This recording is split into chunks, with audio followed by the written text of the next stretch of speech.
and attrition. And so we like to present data to you every year on what the differential effectiveness is of teachers across the state that are leaving and staying in the profession. Now, as you can see, we keep it consistent with the number of years of experience, but across the board, you can see, on average, teachers who remain in the profession, regardless of their years of experience, are more effective than those that are leaving the profession. That is overall, that's a very positive thing. However, I don't want to give the impression that all those teachers who are leaving are ineffective. There are highly effective teachers in that mix of that red line down there, and strategies that help us retain those teachers are crucial to preserving the overall effectiveness of the teaching force in the state of North Carolina. Here we have attrition by the regions, and you can see that they're all fairly consistent with the state average, with the Sandhill region being slightly elevated in this report. But I never see any real trends in this. It seems to go between one region to the other as who has the top attrition every year. So I don't think there's any informative trends there for us to think about. Dr. Tomberlin, though, with respect to the Sandhills region, with Cumberland County being in the Sandhills with Fort Bragg, I wonder if that contributes, perhaps. So that data. So in the appendices, Cumberland County, we should be able to look at the reasons beyond the control. Military transfer is one of those reasons, and you can, Cumberland County, when they're pouring through this data, they can look at that and see, is that contributing to our higher than average attrition rates? And I would imagine that perhaps they would see something to that effect. And then finally, the vacancy reports. The way we capture this is we survey the districts and ask for the number of vacancies on the first school day, and then we ask again on the 40th school day. So we want to know how schools are starting the school year in terms of staffing their schools, and then by the 40th day, how many of those remain. Across the state, there were 1,562. So these are positions, FTEs, so that's why you get the decimals. About 1.5% of our classrooms across the state were not staffed on the first day by a certified teacher. And so then we look again at the 40th to see how well schools are responding to this. And we see that on the 40th day, 1,555, the same percentage is still unstaffed as of the 40th day. What's really important in this is that the first day, these are not the same classrooms. This gives the impression that vacancy is a constant variable, and it's not. They will fill, most of these 1,562 were filled by the 40th day. This is a different 1,555 that has left the classroom by the 40th day. And so this is the challenge that districts face. This is not a stable, I get somebody in there and they stay, I get one in place and this one leaves. And they're chasing those vacancies all throughout the year. 1.5% may not seem like a lot, but when it's a constant reminder, or when it's constantly there throughout the educational process, that becomes a real challenge for districts.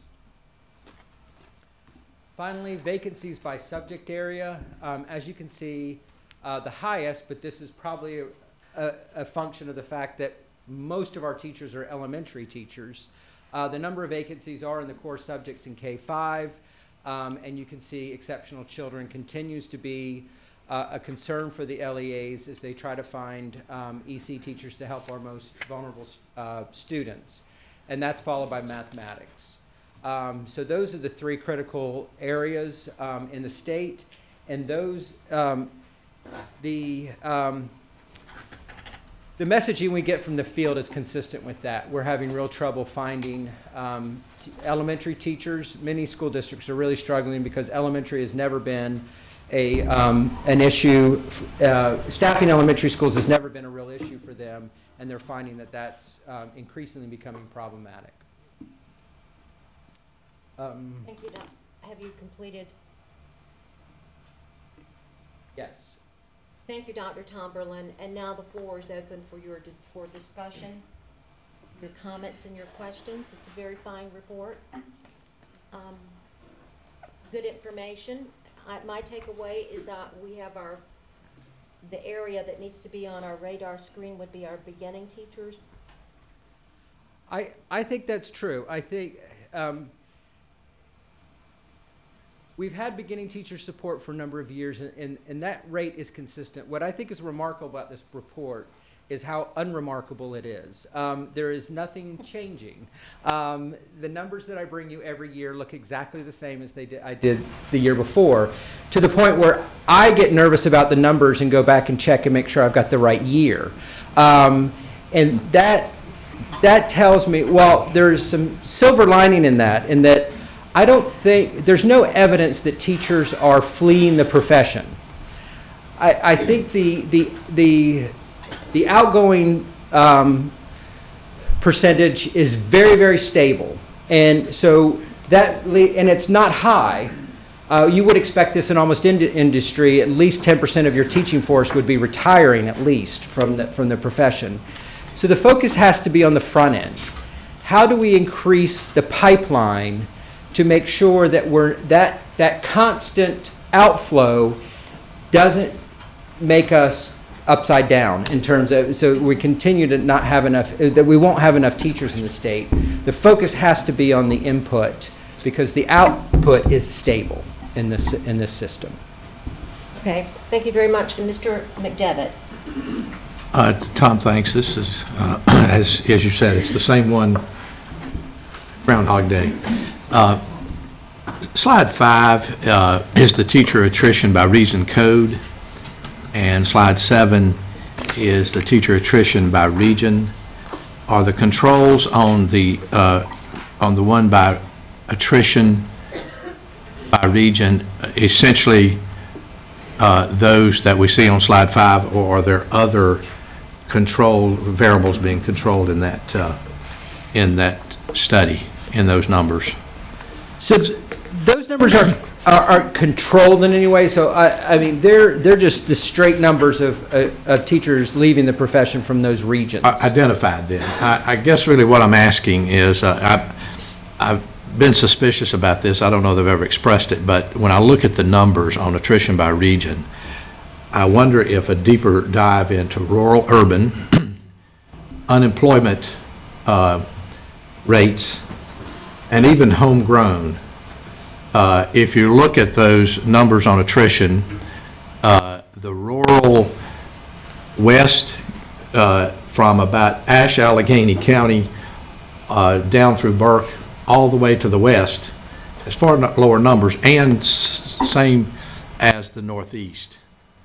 And so it'd be interesting to know for me to know if unemployment rate and particularly employment opportunities are driving some of that, or lack of, in some of the regions. Because if you know, Southwest, I assume includes Charlotte Yes. on this. Yeah, just remind people, Mr. Chair, Charlotte's not in the West.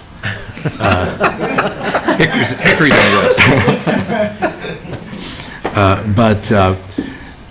But there's a jump in those numbers in the urban areas, the Piedmont Triad, the Southwest, and others. So I just think if we control those variables or understood deeper how to deal with those, the information, we got to get the information first. But I would say that there's far less opportunities for moving to other professions in some areas, and this comes from one of the superintendents who just has an initiative always of trying to have homegrown. He feels like they're going to stay, and particularly in the early grades. I would imagine that is true, and I think so within the report, we highlight those LEAs that have unusually low attrition rates. And then, so for the LEA perspective, we combine mobility and attrition and call it the LEA attrition rate, because it doesn't matter to the LEA whether you're moving to another county or if you're leaving the profession, I've lost you. Yeah. So there are districts, there are many districts in the West that demonstrate unusually low attrition rates from the LEA. Avery County comes to mind as continually being on that list. Where does one that moves from Avery over to Watauga or from Madison over to Buncombe because of other reasons, particularly supplements? Does that show up in any of our? It does not show up. So the differential and supplement is not part of this analysis. And I think it would be a great analysis. I wish I had the time to do it. But I think it would be, I think we've done this with other things, like I presented to the board on mobility in relation to student populations of EDS and minority, and you can clearly see that there is strong movement of the teaching force away from schools that serve high populations of minority and EDS students to those that serve less impoverished students. I would imagine that money plays a similar role in that. I don't think anybody would argue that Wake County probably pulls teachers from the North Central region by virtue of the fact that they have a much higher supplement, and that's not pejorative of Wake County or Charlotte-Mecklenburg in any way. It's a force on the system.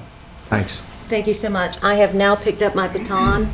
That means that I'm going to orchestrate the time. And we have 9 minutes. Mr. I got Ford. 9 minutes, Madam Chair. I'll take my time then. No, this will be very short.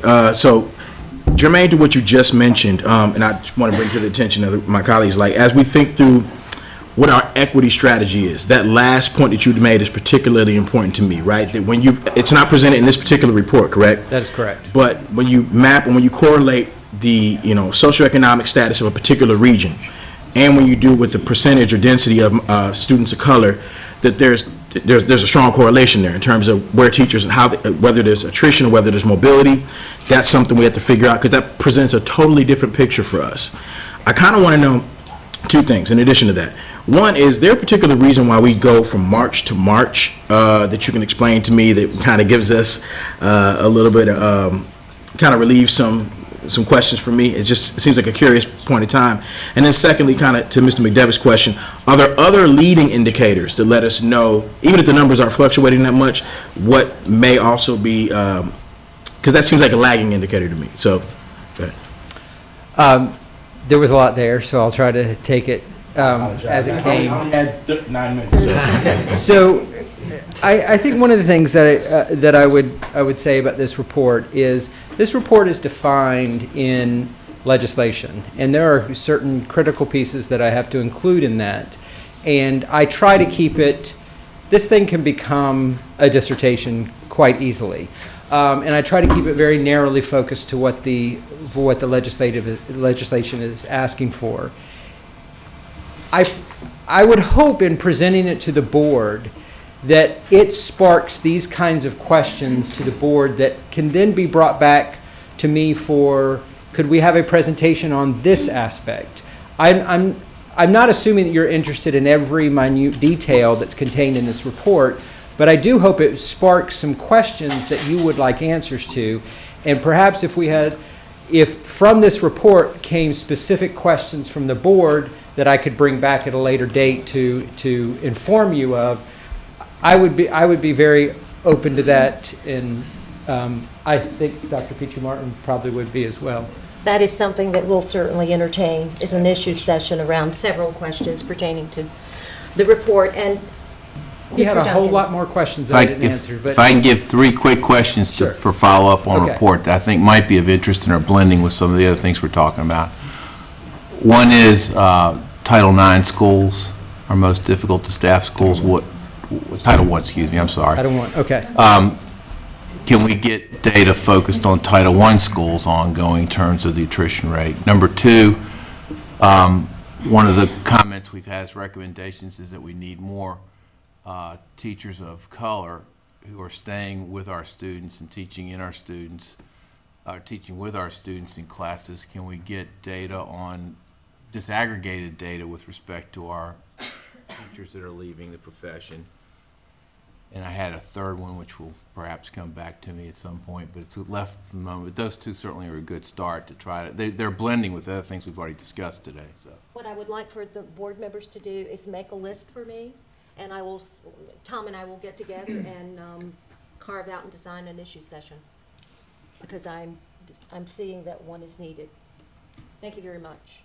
So just, the last one that I remember, I can't explain March to March. It's the way we've always done it, and it's hard to get to turn that boat around, but I do think June to June would be a little better. If I could throw the third one in, it came back, the effective local supplements was the third one. If there's a way to determine that, I think that's important information for us to have. It's a very good report, a very helpful report. And Dr. Tomberlin, while you're you're going to be there for several other items on the agenda, but I would, because we have 2 visitors, 2 guests with us today, and I want them, we have 2 deans from our EPPs, our colleges and universities. From North Carolina Central, we have Dr. Amy Beard, and from William Peace University, we have Dr. Jennifer Russell, and they are going to, I believe they're going to do a short presentation, is that correct? Yes, under the context of that's item- LSC 003. Absolutely, it's item 4. But Dr. Beard is not here, was not able to join us, but Dr. Russell is here. Dr. Russell is. So why don't we just shift around the items on the agenda and have that presentation? And this is actually, board members, this is in response to last month's discussion regarding the Pearson math exam versus the CKT, and Pepsi has taken up that item again, that issue again, and we will talk about a recommendation around that particular Pearson versus CKT, and probably the option will be, the proposal will be to have an option of one or the other. But the deans across the state responded nicely to the survey.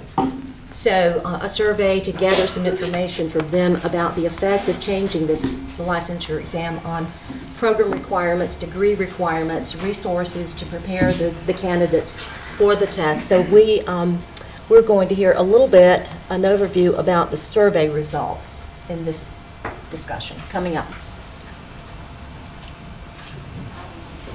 So that was an excellent introduction to what we're getting ready to talk about. So I will just ask Dr. Russell if she would like to come share her experiences with the board.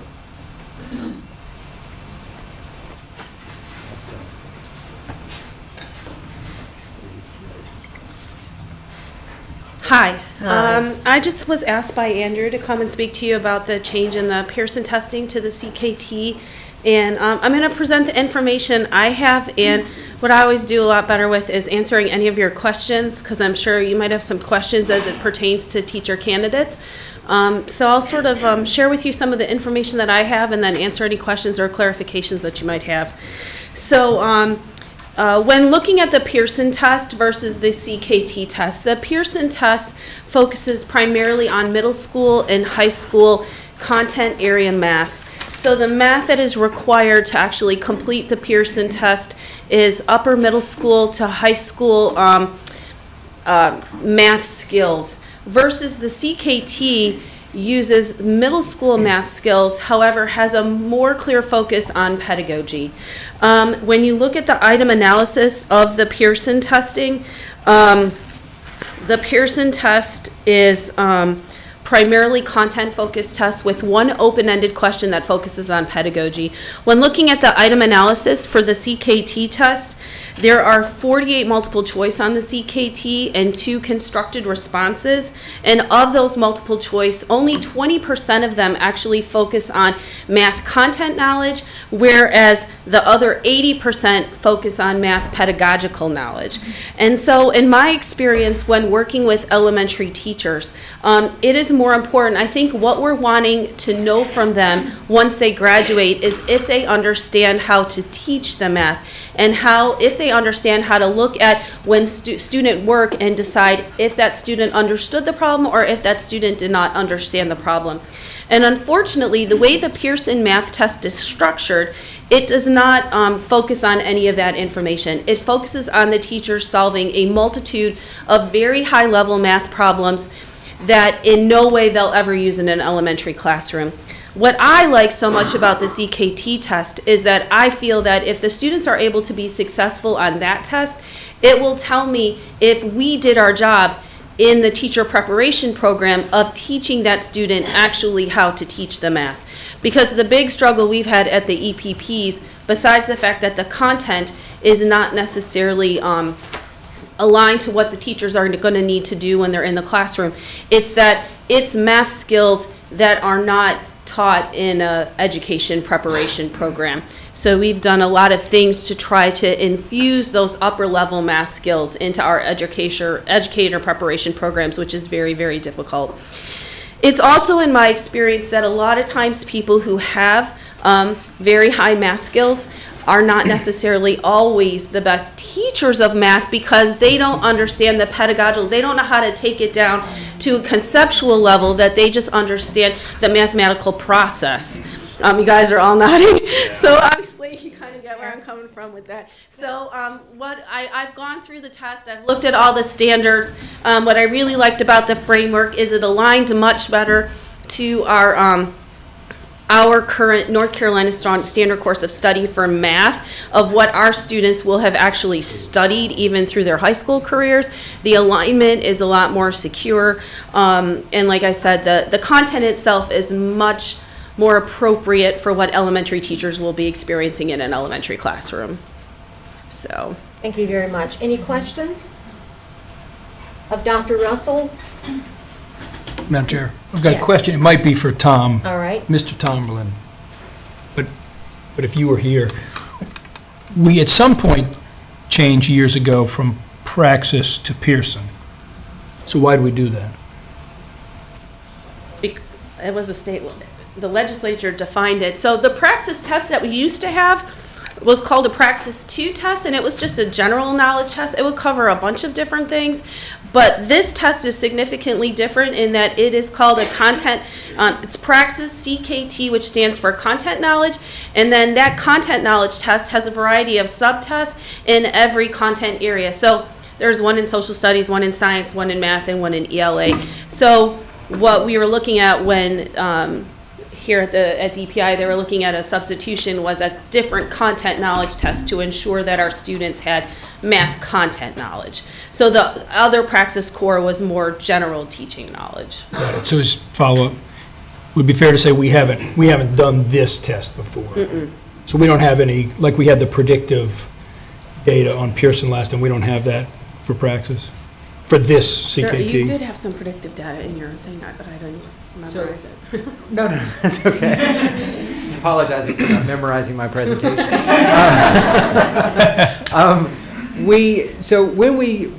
There was predictive data on the Pearson. What we did at the time, so just to clarify, there was legislative shift that required a subtest of math and reading, and that was pretty consistent with ESEA over No Child Left Behind overall.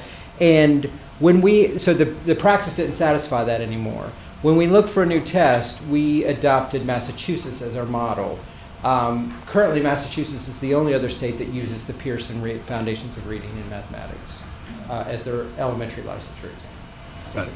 Okay, thank you. And Ms. Willoughby, just as a follow-up, the reason we did that was because we looked for states who were doing quite well on reading and mathematics. And so we actually sent a delegation to Massachusetts to look at what they were doing. So, you know, it wasn't a random pull-out, but... And to the IHEs, too. Yeah. And to the IHEs. Yes. Was the CKT available at that time? Was that even an option? I don't think It's so. new. I believe 4 states use the CKT, is that correct? That was your research. Three of them are in current adoption this year. One of them has some data, and I'll show you that. That's in one of the slides, this presentation. Thank you very much. You're very welcome. And we will hear from Dr. Tomberlin to give us and I'm getting a signal from the chair.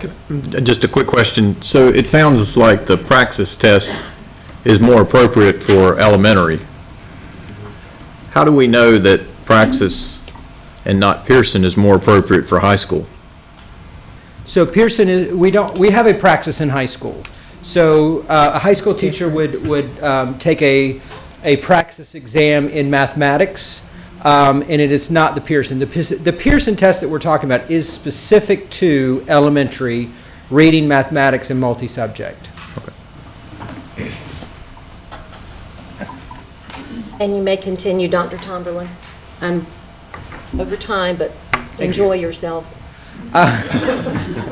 So the results of the survey showed most of our EPPs responded to the question, and you could see the results were overwhelming, that most felt that this was they were in favor of changing the CKT. 96% of the respondents had heard of the CKT, so we did a fairly good job of informing them that we were considering moving in this direction, and 59% felt they had some in-depth knowledge about it. How much do the Ed Prep programs think this will impact their support and resources for their students? About half of them say moderate impact. So there will be a shift in instructional strategy and preparation strategies to account for the new test. It is a decidedly different thing to teach people how to diagnose math misunderstanding than it is to simply take a test about what's the right answer to this math question. So I think the EPPs are right in thinking this is going to have some shift in the way they approach their mathematics instructions and prepare their teachers. This was another question that the board asked us to gather data on. This is the number of semester hours required by different EPPs for elementary mathematics completion. And you can see this is highly variable across the state. There's one EPP that has no requirement for their program within the program. So they may have had general ed requirements in mathematics, but there was no requirement within the the elementary preparation to take a math requirement. And you can see up at the top there are a number of them that are requiring 12 or more semester hours. And so that's some variability in how EPPs are preparing our teachers, our elementary teachers, for mathematics instruction to begin with. And I think this is a very important, some very important information from the field. Dr. Tomberlin, on the horizontal line, so the 10 stands for what? So the 10 up here, that's the number of credit hours required. And you can see we've got one LEA. I'm sorry, Mr. Johnson, for laser pointing you in the eye. We've got one EPP that's asking that requires 10 hours, and then 5 of them require 12 or more hours, and we've got 2 that are 15 hours. So, 15 hours is almost a minor, and that's quite a bit of variation across programs in how we're preparing math teachers. I haven't got the question that I anticipated getting asked on that, but the answer is I don't know how that correlates with performance of teachers in mathematics. But you I'm can sure add that everyone to the has list. it. Next, that's what we want to know next. So the Praxis CKT is being implemented currently in South Dakota. They've had 14,000 candidates take it with a 96% pass rate. We don't have information on what their ramp up to this shift was. Was there a lot? I mean, was this a soft rollout? Everybody got their feet wet and then they dived in. We don't have that kind of information, but 96% is a pretty high pass rate. Maryland and Delaware have currently adopted the system. It is going on this year, so we don't have any hard numbers on their data. I will say, if you notice the CKT cut score for South Dakota, I'm not trying to call South Dakota out, but it is 143, and Maryland is planning on a cut score of 150 in their rollout. So South Dakota may be starting with a lower rate and seeing if it needs to be adjusted, whereas Maryland, it looks like they might be starting with a higher rate and looking like they need to come down. So one thing that I would like to address with the board is, the last time I presented these data, we showed you pass rates from the Praxis. And then we compared those pass rates from the Praxis to pass rates for the Pearson. And this sparked a lot of discussion across the state. Lots of media outlets picked this up because of this 65% and 58%, and this declining pass rate in mathematics that was concerning to everyone. I want to be clear that the pass rate was never the impetus of talking about the right math test for North Carolina. But those two messages very much got conflated. And I indicated to the board that I felt like the policy that allows teachers to wait until the second year of teaching to pass the test was really behind these numbers, and not that the teachers were performing lower on the math test. So what I've done for you is, under 2014-15, that represents the cohort of teachers that started in the 14-15 school year. And we've tracked them all the way through the 3 years to see at the end of that 3 years what percentage of them wound up passing that test. And it is 86% of them passed our current Pearson mathematics test. If you notice, that is on par with what we were seeing with the Praxis 50-15. We did not lower the standard, nor did we drive teachers out of the profession with this test. The pass rates have been the same.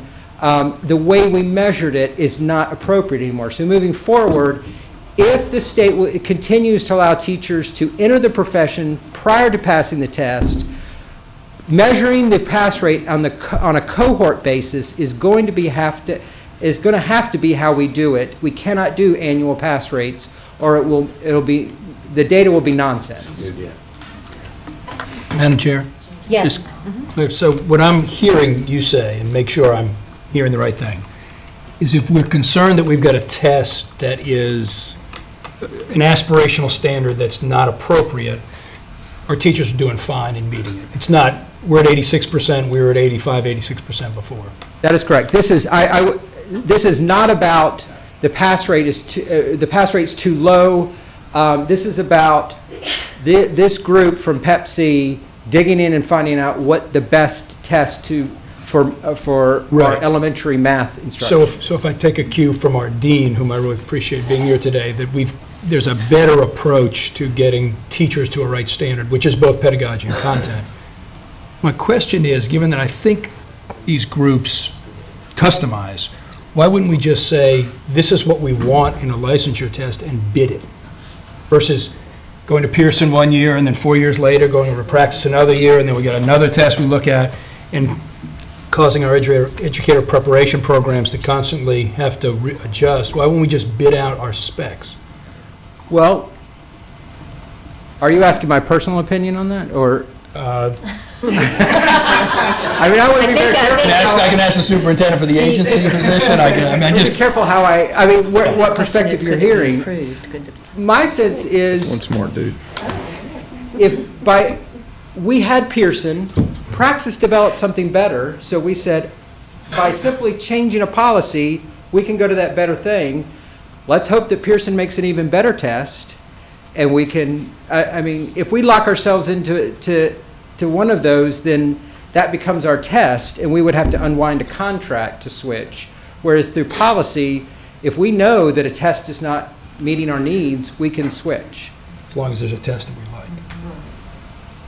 I think what is worth pointing out is what triggered. In a way, the alarming information that we received about North Carolina's low pass rate on the Pearson, the upside to that, if there is a, you know, a silver lining to that, is that it spurred a discussion about, is this the best test, the best licensure exam to put before candidates coming out of our private and public schools? So the good thing is that Pepsi has discussed it, they have researched it, a subcommittee has, and we have a recommendation before us that we will take up next month. But that is, that idea is worth continuing to talk about. Just ask. Please. I wish that we would take that idea back to the committee as another discussion point Pepsi, yeah. with the Pepsi committee. I'm sorry, what, the idea of bidding out the testing? What are our standards? And, I mean, that was your question, right? Or if there's, I mean, if there's a kind of test we want, it's got North pedagogy and Carolina content. designed And licensure just what test. would be our specs? I mean, our dean, I think, probably represents a lot of deans and saying more than just content's important. So just what do we want that we would make the test companies respond to us on versus we're trying to find best fit?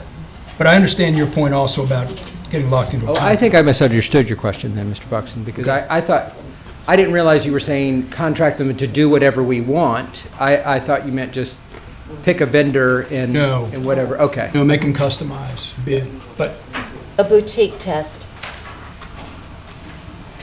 Very good. That would be a very good discussion for Pepsi to take up. Thank you very much, and thanks to Dr. Russell for being with us today and sharing her insights, and thank you so much to all the deans, and share that through Pepsi for completing the survey and providing this information. We have two items. and- Dr. Oxenden, I'm sorry, Yes. but I didn't get to the policy recommendations. Please. I have it. She doesn't know. So, so the policy recommendations for LICN 003 coming from Pepsi are that we adopt the Praxis CKT to run concurrently with the Pearson, because we know this is going to take some time for ed prep programs to shift gears, and we didn't want anybody caught up in one preparation method to have to take a different test. So the recommendation for Pepsi is to run these concurrently for the foreseeable future and monitor the performance, and then ultimately decide on one of the tests. And we would follow, the recommendation from Pepsi is to follow the vendor recommendation of 150 as a cut score, and then to monitor that to be sure that it's appropriate for North Carolina. The other issue here, the multi-subjects test is part of the Pearson suite. The multi-subject test is not required in legislation. We included this in policy. Pepsi is recommending that we remove the multi-subject from the requirement for elementary licensure. That way, our elementary teachers are taking 2 licensure exams, reading and mathematics, and our ECGC, our elementary EC teachers, are only taking 3, the two core subjects and the exceptional children's test. So that is the other recommendation. And then for the EdTPA and PPAT, as you know, there is a Principles of Learning and Teaching assessment that secondary licensure candidates have to take. And what Pepsi is recommending is that if the candidate meets a certain score on the EdTPA or PPAT, that we would waive the requirements for the Principles of Learning and Teaching assessment. And that eliminates that other test for our teachers, another barrier for them entering the field. PLT will become moot as of June 30th, 2019, because the EdTPA and the PPAT become consequential at that time. And then finally, there is an update, a practice update, the Educational Leadership, Administration, and Supervision. Just to clarify to everyone, this is not about principals. This is about central office staff and supervisors. They have a licensure exam. That test is 5411 is being phased out in September. Ahead and said we'll adopt the new test 5412 and the new PAS score now as to get our folks ready, and that will be in effect upon approval from the board. And those are the policy recommendations. Thank you so much. Any other questions? Of Just- Dr. Tomberlin? I'm gonna have to plead for another 30 minutes. Yes. Just a clarifying question, when you say that the practice CKT is not currently with Pearson, are you saying that teachers will be required to take both? No, okay. That was You know I would never say that. all right, I was like, Okay. oh, okay. What does that mean? They're both tests of record for the state of North Carolina. Either one will satisfy the requirement. Thank you, okay, I just wanted to make sure, thank you so much. And Mr. McDevitt? She asked one question. I guess the other one is the policy recommendations are here. What's the timeline and rollout of that policy change, and how would it affect those that are currently in the queue? Those. So Pepsi is recommending that this policy become effective upon passage by the State Board of Education. We originally scheduled this for July 1st, but since the recommendation is now to keep both tests in place, we're requesting that it become effective when the board approves it. Any teacher who feels they're prepared or has passed the Pearson can use that in pursuit of their licensure from now until the foreseeable future. We will continue to monitor this test. We will also continue to look at what percentage of our teachers are taking one test over the other. Are there any differences in effectiveness of those teachers? All that kind of stuff we will report out to the board before we make any recommendations for choosing one exclusively over the other. Okay, Madam Chair, the questions that I'm getting from the field, and there's a pattern, but I can't tell you whether this is 10 of 1,000 or 10 of 10. But it is that, and I'm talking about superintendents, principals, I'm going to lose one of my really, really good teachers because she or he not going to pass that test. And that test was not taught at the public university that she was salutatorian at. And so the question is there a provision, or are we considering a provision that accommodates that? And if not, we've just got to tell them not.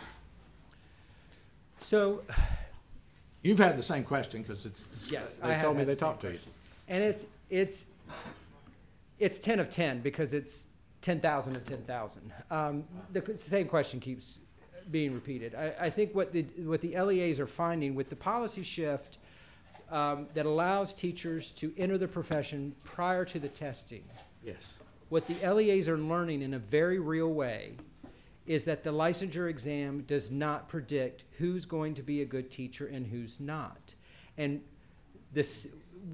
we are going to have to grapple with that question sooner rather than later. And I think this is all part of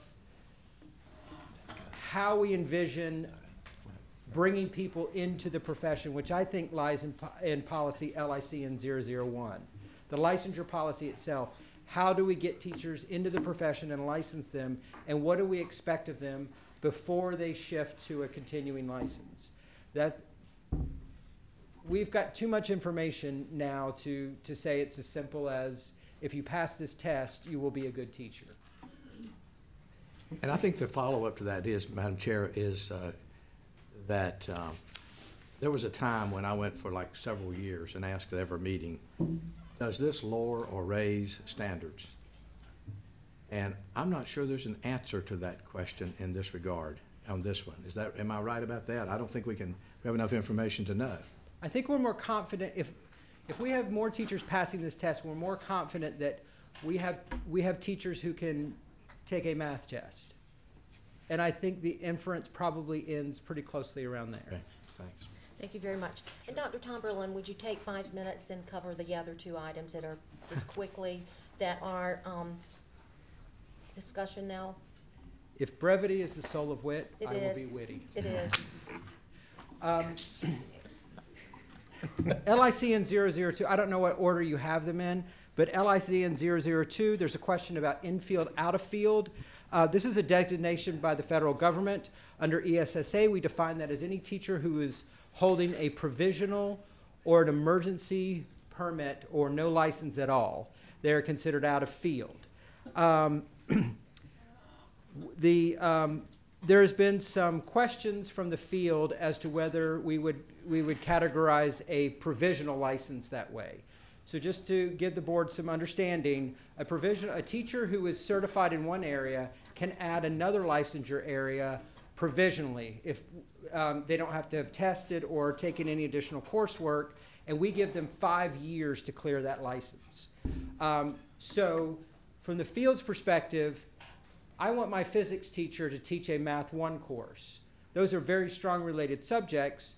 I should be able to provisionally license them, and it shouldn't count as out of field.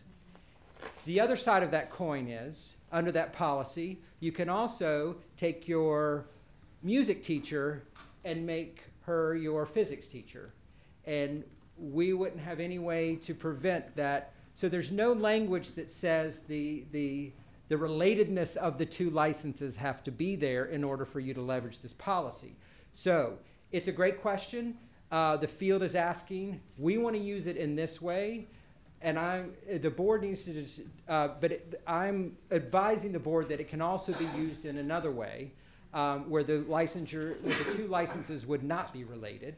So this is a question that we have to address.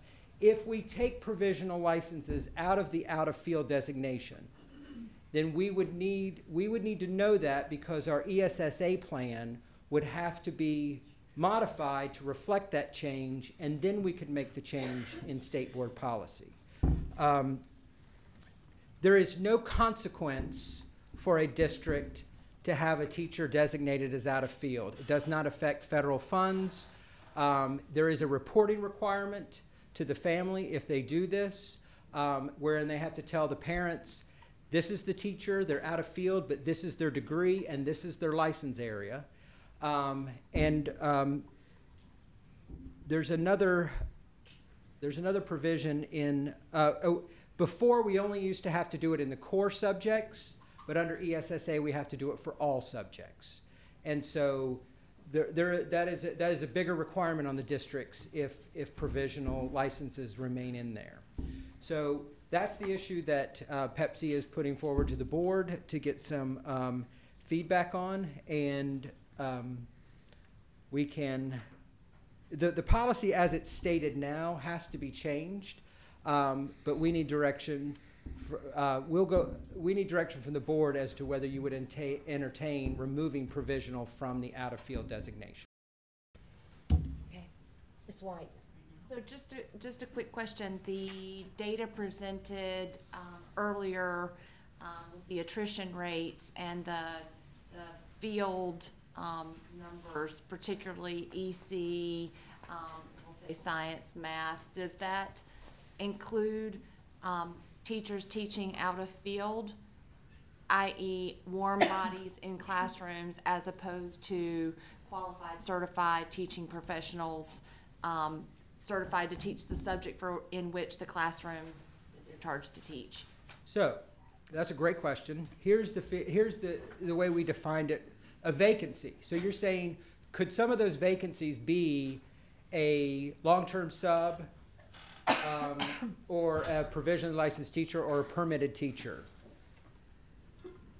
Yes, or a principal that desperately needs to have a teacher in that classroom, so they have flexibility to put the music teacher in the physics classroom. So i.e. there's not a physics vacancy because there's a warm body in that classroom. So that's not our intent. So in the vacancy report, this is a very important question for the vacancy report. If you provisionally license a teacher and put him in your physics class, and your intent was to keep that provisionally licensed teacher there all year, that's not a vacancy. If you provisionally license your music teacher to hold that spot till you found somebody, that's a vacancy. And so it goes to the intent of the provisional licensing. And I think that's very important that we kind of capture that, because a district may, They may only have one section of physics, and they can't hire a teacher. Therefore, their solution, if that's your solution, they have, and to be clear, they have the flexibility under the policy. They just have to let folks know what they're doing. The teacher can be paid as a licensed teacher. They're not going to lose any Title I or Title II funds or anything like that. We're just going to monitor it. And from our perspective, we want to make sure that if you are provisionally licensed teachers, that those teachers are not disproportionately teaching students of poverty and students of color. And that's why we have an interest in monitoring that. But the LEAs do have a valid argument on the provisional nature. The provisional teachers do provide an important resource for them. And Dr. Tomberlin, the last item that's now a discussion item has to do with the licensing of out-of-state teachers. And it is there are concerns among the board members that we need to send this back to Pepsi for a bit more discussion. This is item, it's ES&P 3. Yes. LICN 001. Because we just feel like we need to give a little bit more thought to how we do this comparison of other state standards around licensing. Well, around the testing of the candidates or the applicants, the tests they bring, the licensing tests they bring into North Carolina. So if I may ask a question to help me give feedback to Pepsi, would a plan of how we would monitor the teachers that come to us from out of state, would that help alleviate some of the concern about allowing any test from any state? So if we make sure that we're not seeing, significant differences in the quality of teachers that are coming to us from other states that aren't taking North Carolina tests, if we agree, if Pepsi included a plan to monitor that, would that make the board more receptive to the policy? Yes. Speaking for myself, yes. As somebody who was licensed in Illinois, who did not have to take the praxis or any of that, at the end of the day, as you mentioned, if a teacher is worth their weight in salt, that's going to bear itself out, right? And if they're not, consequently, the same thing applies. So if the concern is that, a teacher in another state has gotten licensed in a way that is far less rigorous, then ultimately what we're concerned about is the outcome, right? Whether or not they can hold their own in the classroom. That's going to, if we're assuming that our measures are good, we're going to find that out eventually. So maybe some sort of oversight program may not be a bad idea. I think the idea of monitoring is appealing. I would have to see, and I'm sure the board would agree, the specifics of what does that mean, monitoring. So Pepsi could perhaps I agree with that. Put some thought into the definition and the mechanism for monitoring. Ms. Willoughby? I guess that if you want to take feedback to the committee, I would want to know of the other 49 states, how do their standards compare to ours? Yeah, good start. And you may know that, and that's fine, you can bring it back next time, but we've had this discussion several times over the years about whether we have high standards for our teachers or not, and I just want to be sure that, I guess you made that point, I don't want to lower standards, especially after I heard the woman this morning from Excel in Ed talk about the importance of having standards for teachers if we're going to expect more from students. So I just have some concerns about that. And that is something we've been talking about, Ms. Willoughby, to have a look-see and do a study of other states, if not nationally, at least in the Southeast, to take a look at licensure policies with regard to out-of-state and other states, so we can certainly add that to our research agenda. So yes, we would be open to hearing from Pepsi about some type of monitoring plan. And Mr. Davis. Just one comment to add to my colleagues. So we're aware of the pressure that our districts are under in recruiting. I mean, that's a real problem that's so far shows no abatement. And recognizing that that's a problem, we don't want to create another problem by lowering standards. but recognizing the recruitment problem, perhaps Pepsi and your team could help us with a comparison of those states that we recruit the most teachers from. Do that first, and then maybe that supports both recruitment and maintaining high standards, without having to do all 49 states before you come back in front of us. That seems reasonable. I will take that feedback to Pepsi.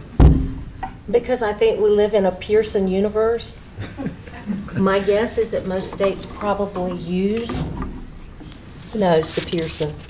Would be a matter of a cut score, a pass score. Thank you very much, Dr. Tomberlin. I have made an F- on my committee report today. That's Thank you for indulging me, board members. But an A+ in content, Dr. Oxendine. That's what matters. It's all about substance. So we'll now move to the Education, Innovation, and Charter Schools Committee, and I'll recognize the chair of that committee, Ms. White. Good afternoon, everyone. It is the most wonderful part of your day, and I thank you for those smiles. And I, along with Mr. Wayne McDevitt, do chair the Education, Innovation, and Charter Schools Committee. I want to give special recognition to Ms. Jill Kamnitz, who has spent time in our committee meetings, joining along with us to help vet and discuss these materials before we bring them to the board. We're going to move our agenda around a little bit, simply because we do have some guests that are involved in presentations. Before we start with that, I'd like to just bring to the board's attention that we do have 4 items for approval on tomorrow's agenda under the consent agenda. It's EICS 7, 8, 9, and 10. They're on consent. They are all articulation agreements from charter school to charter school. Basically, those are, as discussed before, those are student assignment and movement agreements that allow students to easily have access from one school to another. And if there aren't any questions on that, I just wanted to make sure that you were aware that we'll be approving them tomorrow. Hearing none, we'll move quickly to, and here is the change in the schedule. I would like to bring to the podium Ms. Sneha Shah Coltrane to give us the report to the General Assembly on the Career and College Promise and Cooperative Innovative High Schools report. Because the superintendent is in the room, and because he had an announcement earlier this week related to that subject, I want to cede the floor to him to have an opportunity to just share that brief announcement, and then we'll turn it over to Ms. Shah Coltrane, if you so will. Yeah, no, thank you, and I will keep it brief. I have pictures for the superintendent's report tomorrow, but we were at one of our cooperative, and I've been to 2 now in Wake County. They're fantastic. They're absolutely fantastic. So this week is National School Counselors Week. It's also the first week of the month for career technical education. So I joined with President Hans of the community college system, and we proclaimed it Career Pathways Month. And we did that in one of our great partnerships where students are getting access to community college level courses that will help them choose the best next steps for them. So we're really excited about that work. And I think someone asked us, someone from the General Assembly asked us if we wanted more of these cooperative innovative high schools, and don't worry, we said yes. Very, very much so. They should be everywhere, all across the state. The pathways they're providing to students are phenomenal. That's great. Thanks so much. Thank you. For that additional information. And so Ms. Sneha Shah Coltrane also has with her John Eldridge from Chatham Charter School, who's going to provide some additional boots on the ground information for her report. Welcome.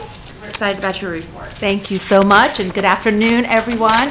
Happy to see you all this month.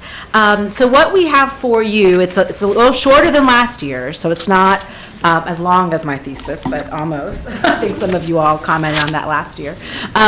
What we have for you are actually 2 reports that we combined into one this year. And so we're legislated to do a cooperative innovative high school annual report, and then last year they also added a career and college promise report. And then the cost study that we did last year. The cost study did not have to be repeated, but with these two reports, we realized that they overlap and that to separate them really didn't make any sense. We were just being duplicative and repetitive. And so we worked with all of our agencies and our legislative liaisons, and everybody agreed that everybody supported the combination of this report, and we are asking that in a change to the legislator this year. So just to let you know, it does cover two different legislative requirements. Just to give you a little bit of background for those of you that are newer with us, so we have Career and College Promise, which is the overarching legislation for our dual enrollment opportunities led by the state. Individual school districts sometimes do things with different universities on their own, but this is the one by our states, Career and College Promise. In that effort, there are three principal ways that this is implemented in our school districts. Two of them are our college and transfer pathway, and then our CTE pathways. Those pathways are available to all eligible North Carolina high school students. And you're going to hear Dr. Eldridge Dr. John Eldridge from Chatham Charter talk about that pathway and how students in other high schools, charter or other traditional high schools, can access those courses while still enrolled in high school. These are dual enrollment opportunities with the community college at no cost to the student. Okay. Then we have our cooperative innovative high school programs, of which you all recently approved two. And then they're now at the Board of Community Colleges and will go to the General Assembly. Those are our specially designed high schools that traditionally are on the campus of the college, and it's a true immersion program where students are both a college student and a high school student at the same time, full time. Okay, so there are two different kind of ways to, well, three different ways, but two particular different ways our students can access this, either through a cooperative innovative high school, as Superintendent Johnson was speaking about. You also heard from Pitt Early College last month, I believe, or 2 months ago, who won an award, one of our Title I distinguished awards. So those high schools, and then as well as all of our public high school students, can access the other two.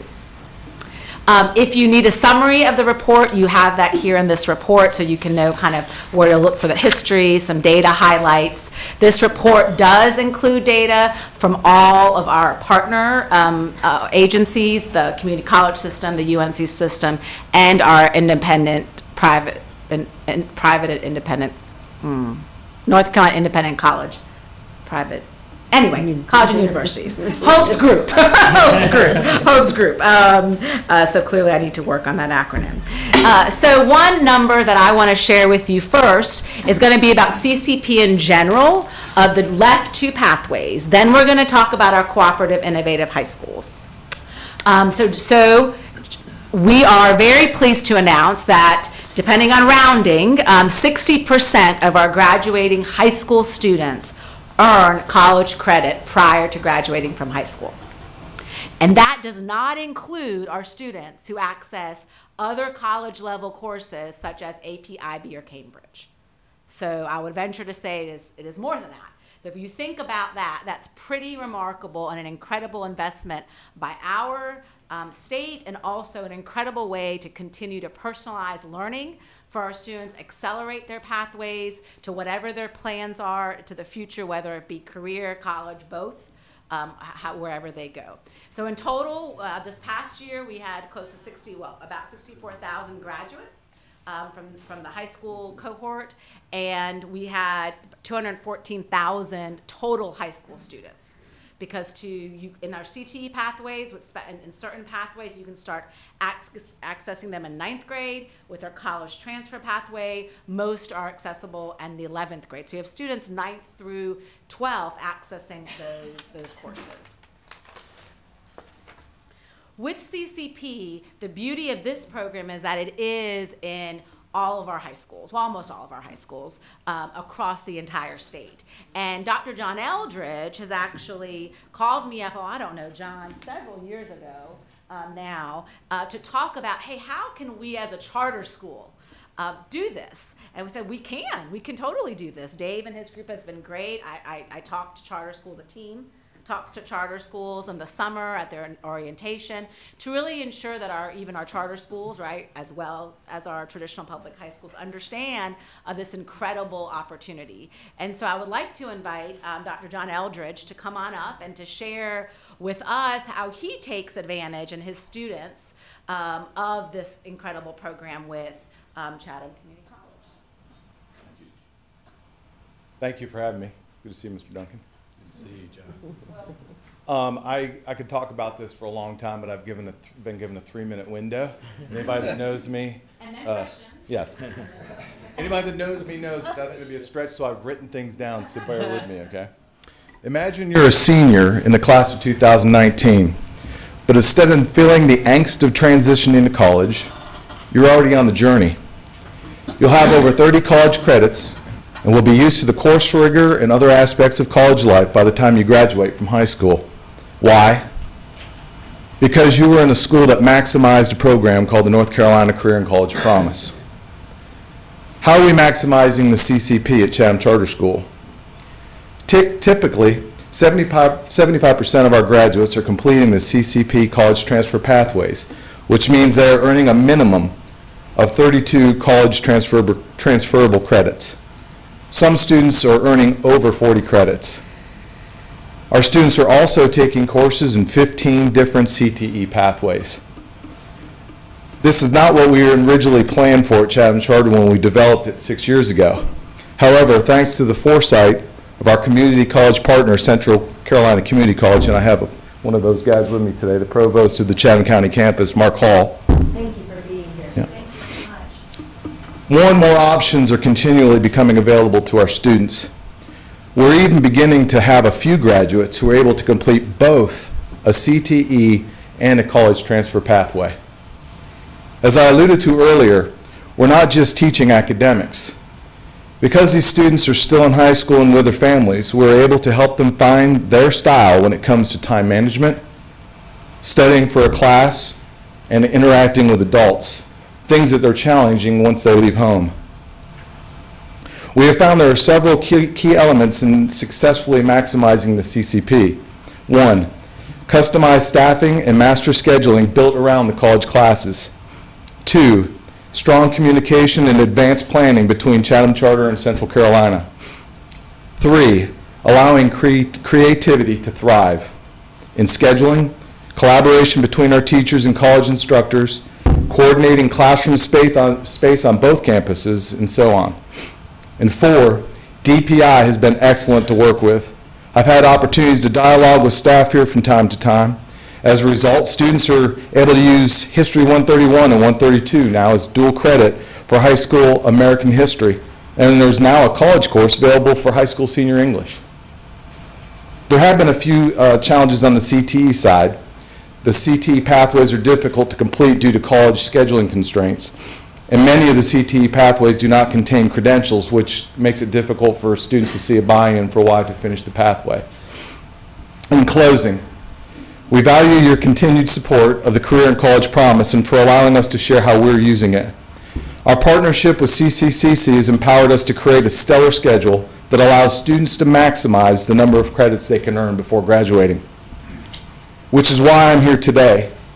The impact this curriculum has had on our students and their families is immeasurable. We thought we were going to prepare students for success in four-year universities, but it's so much more than that. We have students who have entered the military as E3s or 4s instead of E1s because of the credits they've earned. We have a growing number of students who are now choosing to finish their associate's degree before transferring, but we've also prepared them to enter a skilled workforce. All thanks to the partnership between the colleges, community colleges, the Department of Public Instruction, and because of you, the State Board of Education. For that, on behalf of Chatham Charter School community, I thank you for this wonderful opportunity. And if you're ever in Chatham County, please visit our schools so that we can show you around and let you talk to our students about this. Thank you.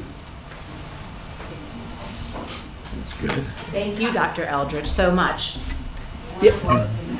Thank you so much for that presentation. It's clear that you are, your enthusiasm is contagious, not that we needed to make us any more excited about the opportunities that are afforded to not only your students, but other students across the state.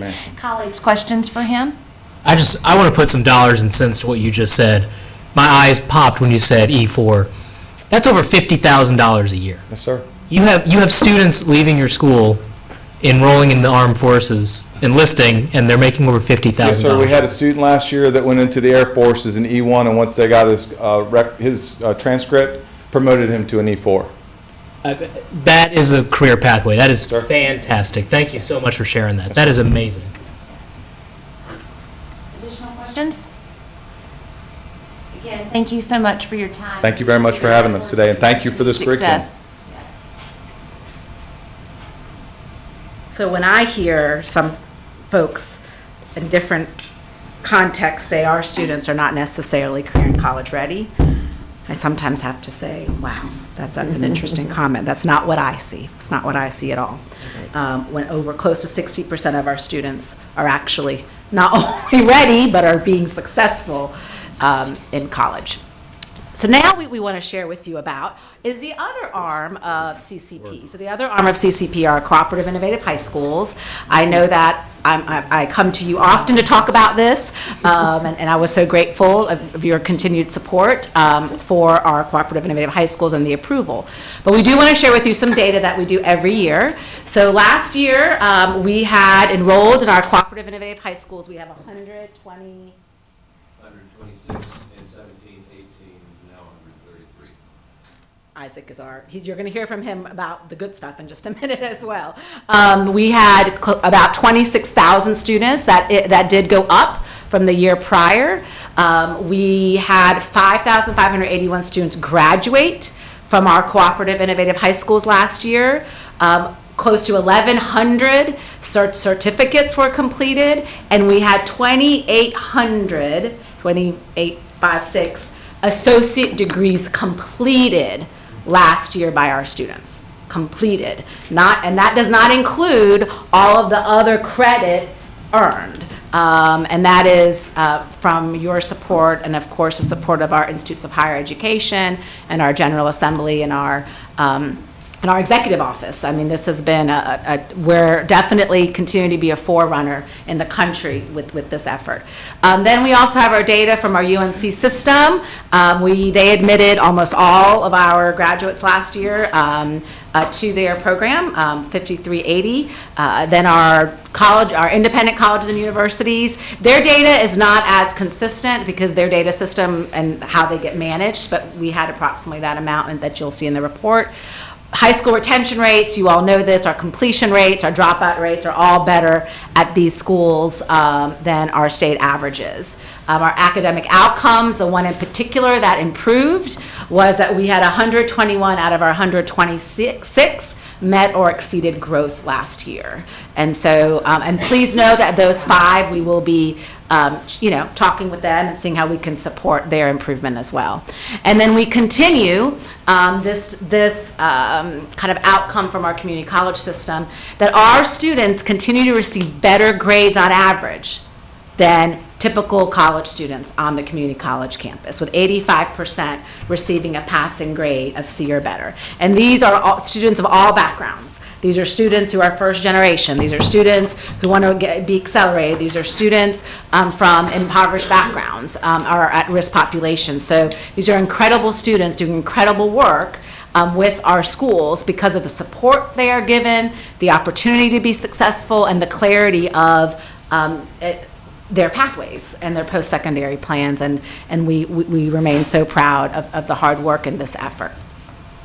I now want to bring up Isaac Lake, who is a consultant on our team and who's actually been with the department for several years and has been working with these schools. And, we'll come back to this slide. And he is going to talk with you about some success stories and help you to kind of envision what some of these schools are doing across the state. You have your map Superintendent Johnson, just to let you know, we are almost across the whole state, which is exciting. We do have a few outliers that we hope we can have them consider, and then some of our districts are just too small to break their school up. But we continue to grow these schools and offer these opportunities. So Isaac, if you're like to come share. Thank you, Sneha. Superintendent Johnson, members of the board, good afternoon. It's my pleasure to share just 4 of many stories that we received from Cooperative Innovative High Schools this year, and really just excerpts from those stories, but there are 25 success stories in the report, and so if you want inspiration or just to see the scale of the impact that these schools are having, I think those stories really demonstrate that impact. I'll be quick. I just want to, let's see. Yeah, the first is from Anson Early College. Thank you. And so this, I think, is a trend that we have seen, that we've supported and encouraged for years, but it's just continues to grow, and that is early colleges who have traditionally had most of their students on a college transfer pathway, expanding their career pathway opportunities. And so this, I think, is directly in line with your initiative, Superintendent Johnson. So this principal is proud of their recent graduates with welding certificates. And she notes that these are the first graduates from Anson Early College with welding certificates, but welding jobs are in high demand in Anson County. And so there are a number of stories like this in the report, but this was the first story in the report, and it went right to it, so we started with that. Really, these schools have worked very hard in recent years to personalize pathways for students. So a student may start on a transfer pathway and then change. The next story is from Burke Middle College, and this is a story, this is a student who was quoted by his principal. And I just lift this up because across this network, we see students maturing very quickly. They have to. But they're also challenged and supported to do that. And so I think referring to your school as Yoda is high praise. So that is Burke Middle College. Our next story, there's a lot of words on this screen, but this is Caldwell Early College, a school that I have been privileged to work with for many years. And this school does something called professional learning rounds, and this is actually every teacher invites his or her colleagues into their classroom to give them constructive feedback to improve their teaching.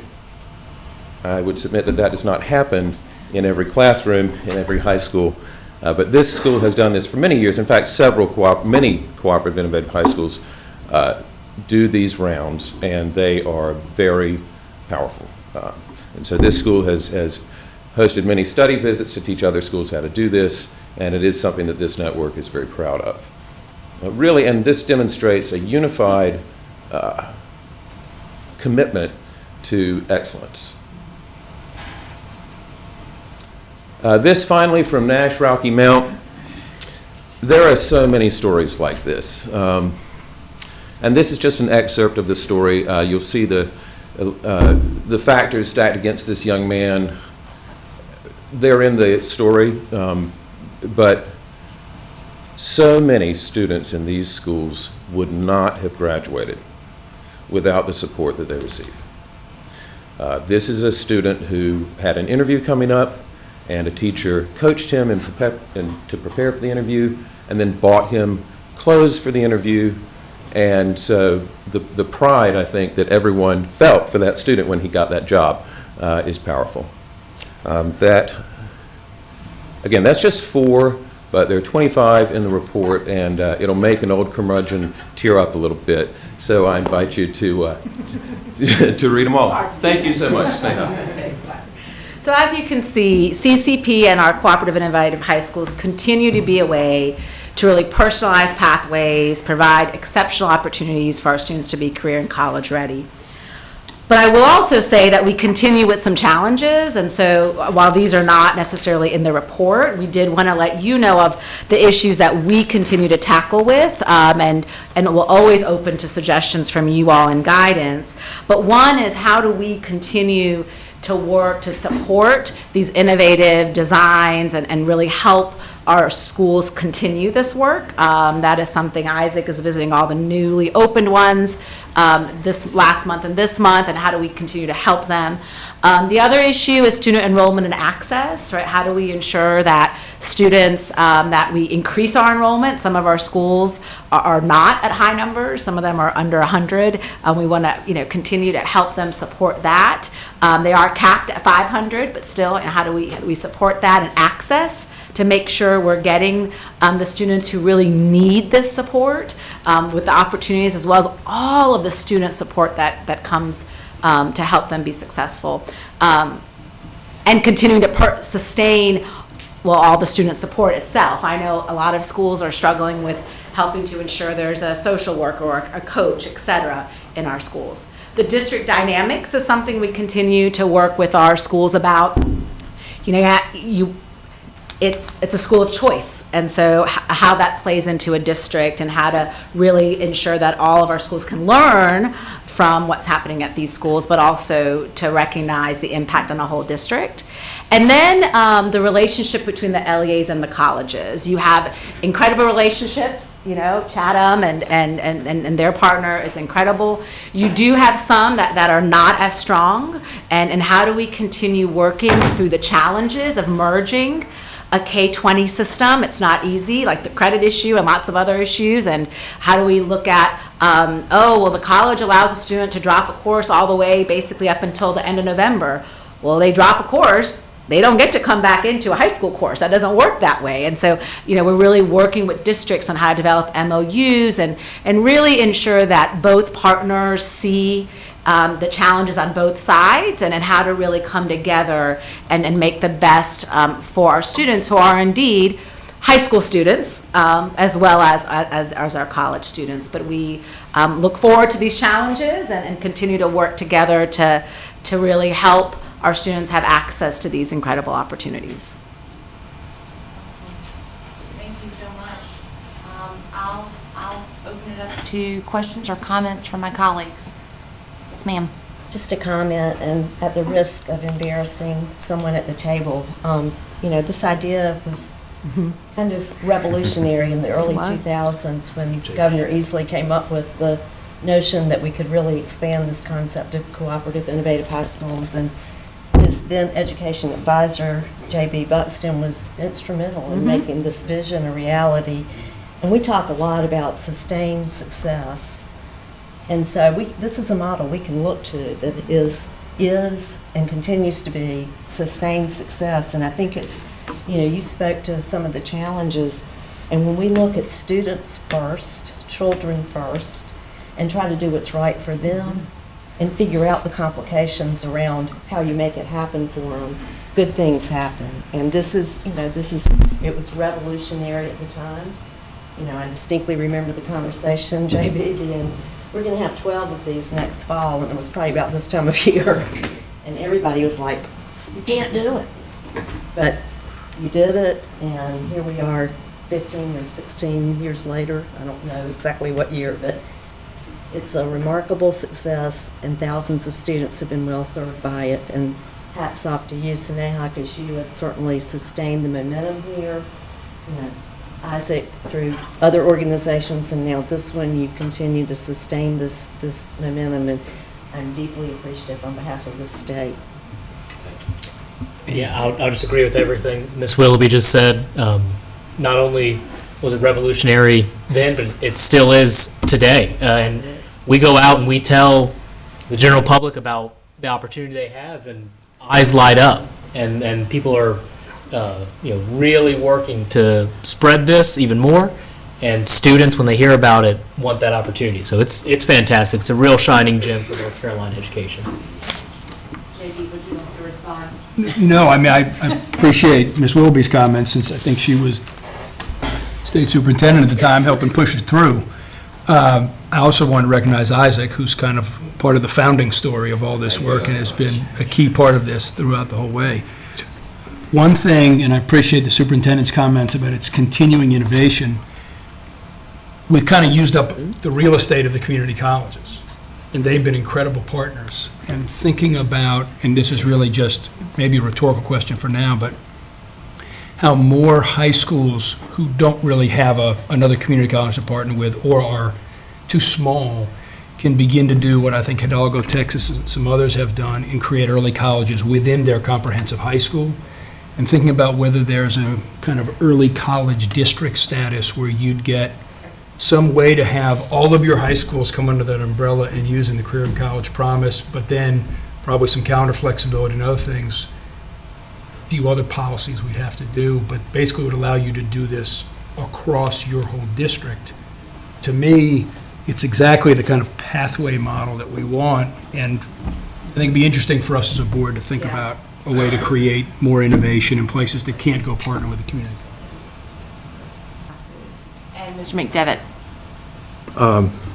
Just to pile on, I've been to several of these, many of these over the years, and I don't tear up when I read the reports, but I do when I walk out of those schools. Tell the truth. Tell the truth. When you walk out of there, it's refreshing to see that. I hope and believe that at some point we've got to change the way we think about education. It's from birth to death. And so this idea of always learning, I think the certifications are critical, diplomas are critical, but the way we change the way we think about education, I think is important. I commend this, but I also want to just call attention, come out of there, and when you read this about the welder, and somebody says, yeah, my grandpa was a welder. No, this is not your grandpa's welding. You know, my grandpa, you know, fixed cars out under the shade tree. No, that's not this. And it's rigorous, and it is changing all the time. I want to just, though, call attention. This is a little old, as I am, but during the George W. Bush administration, there was a competitiveness council that was part of the U.S. Chamber of Commerce that said their findings were that someone entering the job, the job force then would change jobs 11 to 13 times over a career and change careers 5 to 7 times. And so, and then they also pointed out that we were also preparing kids for jobs or careers that don't even exist at this moment.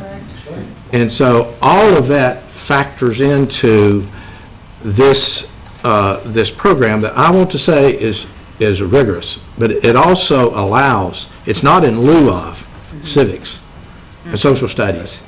It's not in lieu of the soft skills that CEOs will tell you, I don't think they're soft skills anymore. You know, show up on time, the communicate, those kinds of things, and learning how to media savvy, how to read the newspaper and listen to the evening news and read 3 worst words in the English language, some assembly required.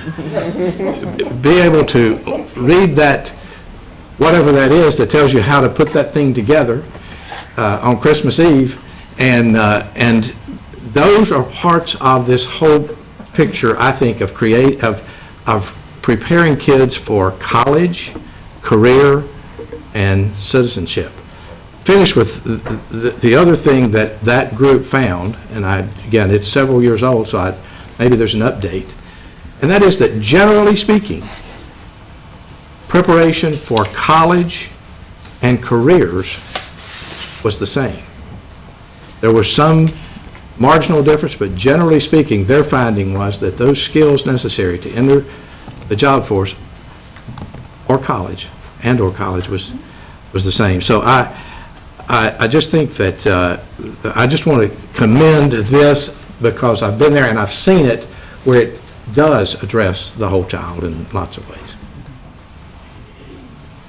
And I'll be the bookend. So those of us gathered in this room today are educators, and we see things through that lens. But I'll bring to the board's perspective a parent that, or not particularly in my case, but blessed to be so, but when I look at this initiative, I see dollars. And I see an opportunity, if I did not have the financial means for my student to be able to gain half of their college credits with a very wise, very intentional, very creative, very collaborative use of North Carolina tax dollars. And as a fiscal conservative, to see these tax dollars being used in a way that benefits not only the student, the family, but our economy, our community colleges are the cornerstone of economic development for the state of North Carolina. Building a skilled workforce and maintaining a skilled workforce are the magnet that create the excitement and recruitment of industry to this state. And so what you've got is, we talk about pre-K for our students, this is pre-K for our skilled workforce. Thank you so much. Any questions? Okay, great. We've got quite a number of things on our agenda, so I'm going to just double check with my board chair that he wants us to continue. Okay. So that was a discussion item. Let's move back up to EICS 1 there are 3 items on action this month. EICS 1 is charter school enrollment growth request for the State Board of Education approval. And Mr. Dave Machado is going to walk us through that. If you have any questions, we heard these last month. If you don't need him to come back to the board, we'll move on to EICS 2. But these are requests from individual charter schools that require our approval. They already exist. They're already in operation. They just are seeking to add students. Questions? Thank you. Oh, that's great. Mr. Davis. So, Mr. Machado, my question concerns Oxford Prep School, I think a highly successful school that's doing quite well. And it's not really about Oxford. It's really about the surrounding districts, particularly Granville County. And I know by state law we don't have to, or we're not required to consider the impact on the LEA of expanding charter schools, but I've just become more aware of the situation in Granville. And since we're responsible and have a duty to the students in the districts as well as charter school students, just wondered if the advisory board considered in any way the impact on the LEA in that case. The advisory board did not receive an impact statement from Granville County that I'm aware of. I'll have to check my notes. So I don't believe they took that in consideration. I believe what they took in consideration was a large demand for this school to be a K-12 school, and for the high performance that this school was, and that was the argument that, or the presentation that was made. Okay, and so is the onus on the LEA to provide an impact statement, or is it on the advisory board to ask for one? It's on the LEA to provide that. Okay. Thanks. Mr. McDevitt, did I see a question from you on this one? No? Ms. Camden? How often do you get an impact statement from an LEA? Is that unusual, or? I would say when it comes to the application process, we send every LEA that there's an application in their county, we will send requests for one, and I would say maybe half of the LEAs respond. Some a lot more than others. Can I comment on that? In 20 years ago, every LEA sent in the impact statements, and they were thorough, they were detailed, but over time, they were ignored because you're not even allowed to consider what it is they were putting in there, fiscal impact, even asking for some. We even went to the legislature and asked for some low impact money so there could be some transitions. So I guess I've noticed over the last 10 years just a slower pace of LEAs sending in those impact statements because we just didn't. Now that was pre-advisory board, but as a board, we were prohibited. We had our attorneys saying you can't, the things they're commenting on, you can't consider that in terms of determining whether they get the charter or not, or grow, or.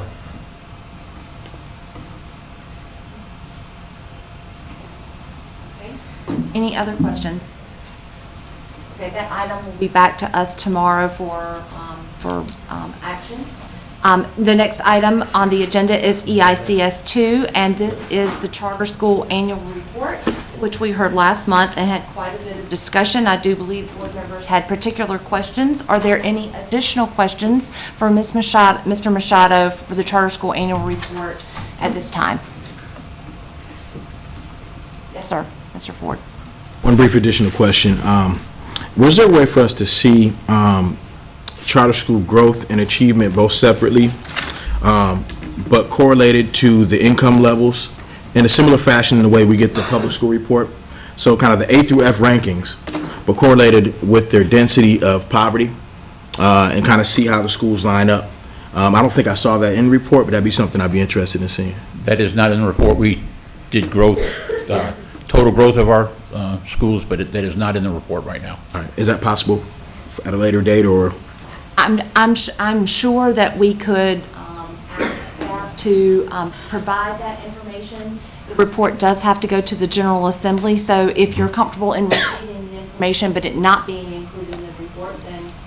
Certainly, I can get that to you. I can get that to the entire board. Appreciate that. Thank you. Page 21 addresses some of that.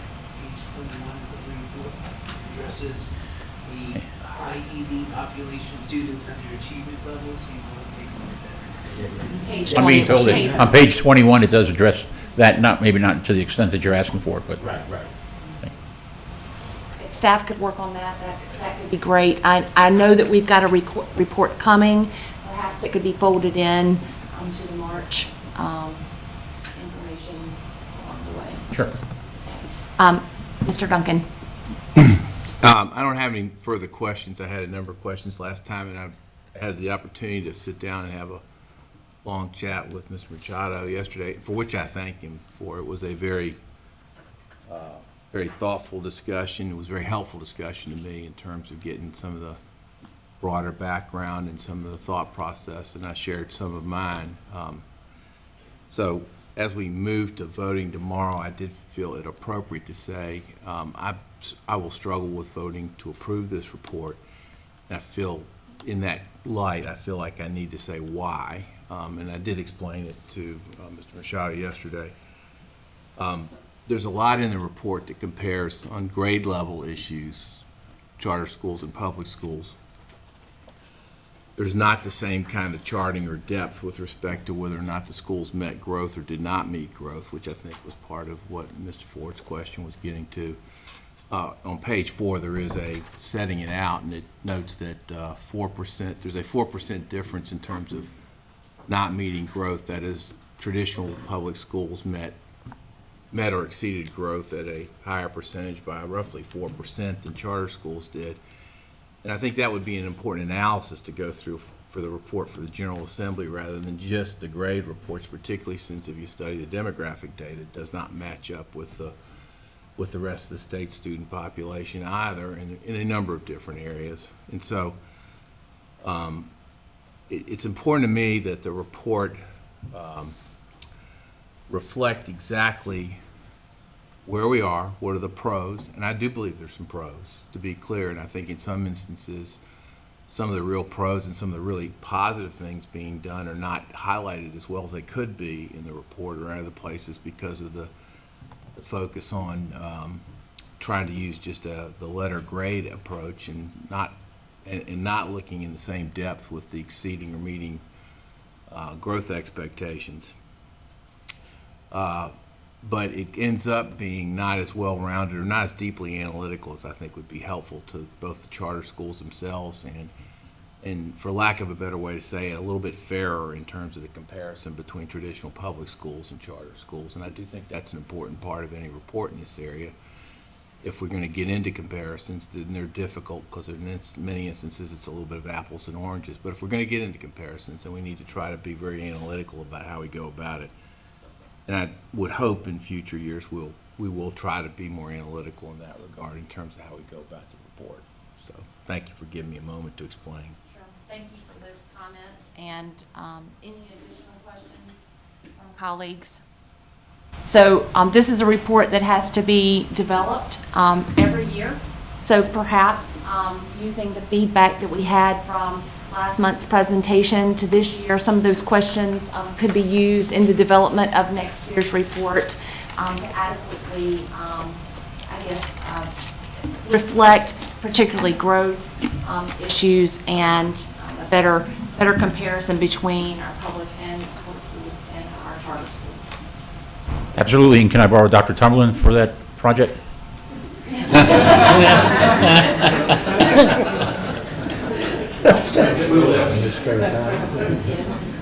Okay, so hearing no other discussion around that issue, our next item is EICS 3. It's the 2018 Charter School Acceleration Recommendations, and I'm going to call Mr. Alex Quigley, the chair of the Charter School Advisory Board, to the podium to make these recommendations. Good afternoon, board members. If you recall, and I've asked Stephen Walker, our vice chair, to join me as well, and he's going to be presenting some information around the renewals. If you recall from last month, I discussed the acceleration process and that we had a number of schools that were requesting acceleration. You'll see that outlined in the materials that were on eBoard. We had 14 schools that were requesting an acceleration, and we're bringing forward 3 schools that we are making a recommendation that you approve for acceleration. And we are asking for, again, just refreshing your memory, action this month because it's already February, and if those schools are going to open, they need to go full speed ahead right now. So those 3 schools are CFA, Community Public Charter in Gaston County, and Hobgood Charter Academy in Halifax County, and Poquoson Innovative Charter in Washington County. And I'm happy to answer any questions about those schools. I know you also have the minutes where we discuss those. And if you would like, I can share briefly about each one of those. Why don't you do that? Okay. Just a brief synopsis of each one, and that'll provide that information for public record. Thank you. Yep. Community Public Charter is a school that's partnering with the Challenge Foundation academies in Gaston County. It will be one of the, I believe it's the second school in that, or the first school in the town of Stanley. There is no charter school near there or nearby. I would say that this board and leadership team that they have set up is absolutely ready to open. They have attended all of the trainings. They have a building in hand ready to turnkey to open. Those are 2 of the primary criteria for acceleration. They currently have, as of this meeting, 475 letters of intent to enroll that people have completed as they've been sharing that they're going through this process, and they have identified a outstanding principal based on my board's kind of assessment, but a principal who led a blue ribbon school in Stanley County that was previously a low performing school. She basically led a turnaround of that school, very dynamic leader with a lot of experience. Those leader is in place. The board is very strong, diverse, and capable. They have the support of a supporting management organization that's going to help them through the initial startup phase and also provide some initial funding. And we kind of had to step back and ask ourselves, what else are they going to do as they wait for a year? So we felt that they met the criteria for acceleration, and there's a need in that community, and we felt very confident that this board was equipped and ready to open the school. Shouldn't have any problem. So that's the first one. That's team CFA, Community Public Charter. The next one is Hobgood Charter Academy in Halifax County. That's actually a private school conversion, and this is kind of an interesting situation because this school has now applied for approval 3 times, and each time we have basically sent them back saying this is not good enough. You need to make a variety of changes to your application to make you competitive and to meet some of the criteria that we feel are important, and they have really listened. So we really kind of thought that they would just kind of go off and not come back, and every time they come back and they say we have made these changes, just a few of the important changes that they made, setting up and budgeting and to have full transportation, they have agreed to do the weighted lottery. They have they had a kind of a situation where their building was they had some debt on the building. They actually were able to identify basically an anonymous donor who has purchased the building and then is going to lease it back to them at next to nothing. Any school would jump at the cost of this facility, and they have also previously we were very critical of. They were coming to us with kind of board members who might be part of the private school that was in existence prior. We didn't like that. We said, this needs to be a very clear break from the private school, and they have established a new, totally independent board with new board members, and they have already identified the leader. They also are aware that all of the private school attendees will need to reapply for application. And just as a point of note, I believe they have over 30% of their students are currently on the private school voucher scholarship program. So they do already have a relatively significant number of low-income students. And part of our push for the weighted lottery and push for transportation was, given that area, we expect them to be in a position where they're going to be serving low-income students, and the transition into a public charter school is obviously a little bit different than private school, even with the voucher students. So we feel very confident that they're ready now. And what I shared with the board was, this is where having a rigorous process and really pushing a group over and over again has improved the application over time, and we feel that they're, they have a building and they're ready to go, so there's no reason to delay any further. That's Hobgood. And the last one is Pecosive Innovative Charter. That's in Washington County. It's in the town. It's going to be located in the town of Creswell. This group also it has a building ready to open immediately. It's a former school that's currently being used as a church, and the building is ready to go.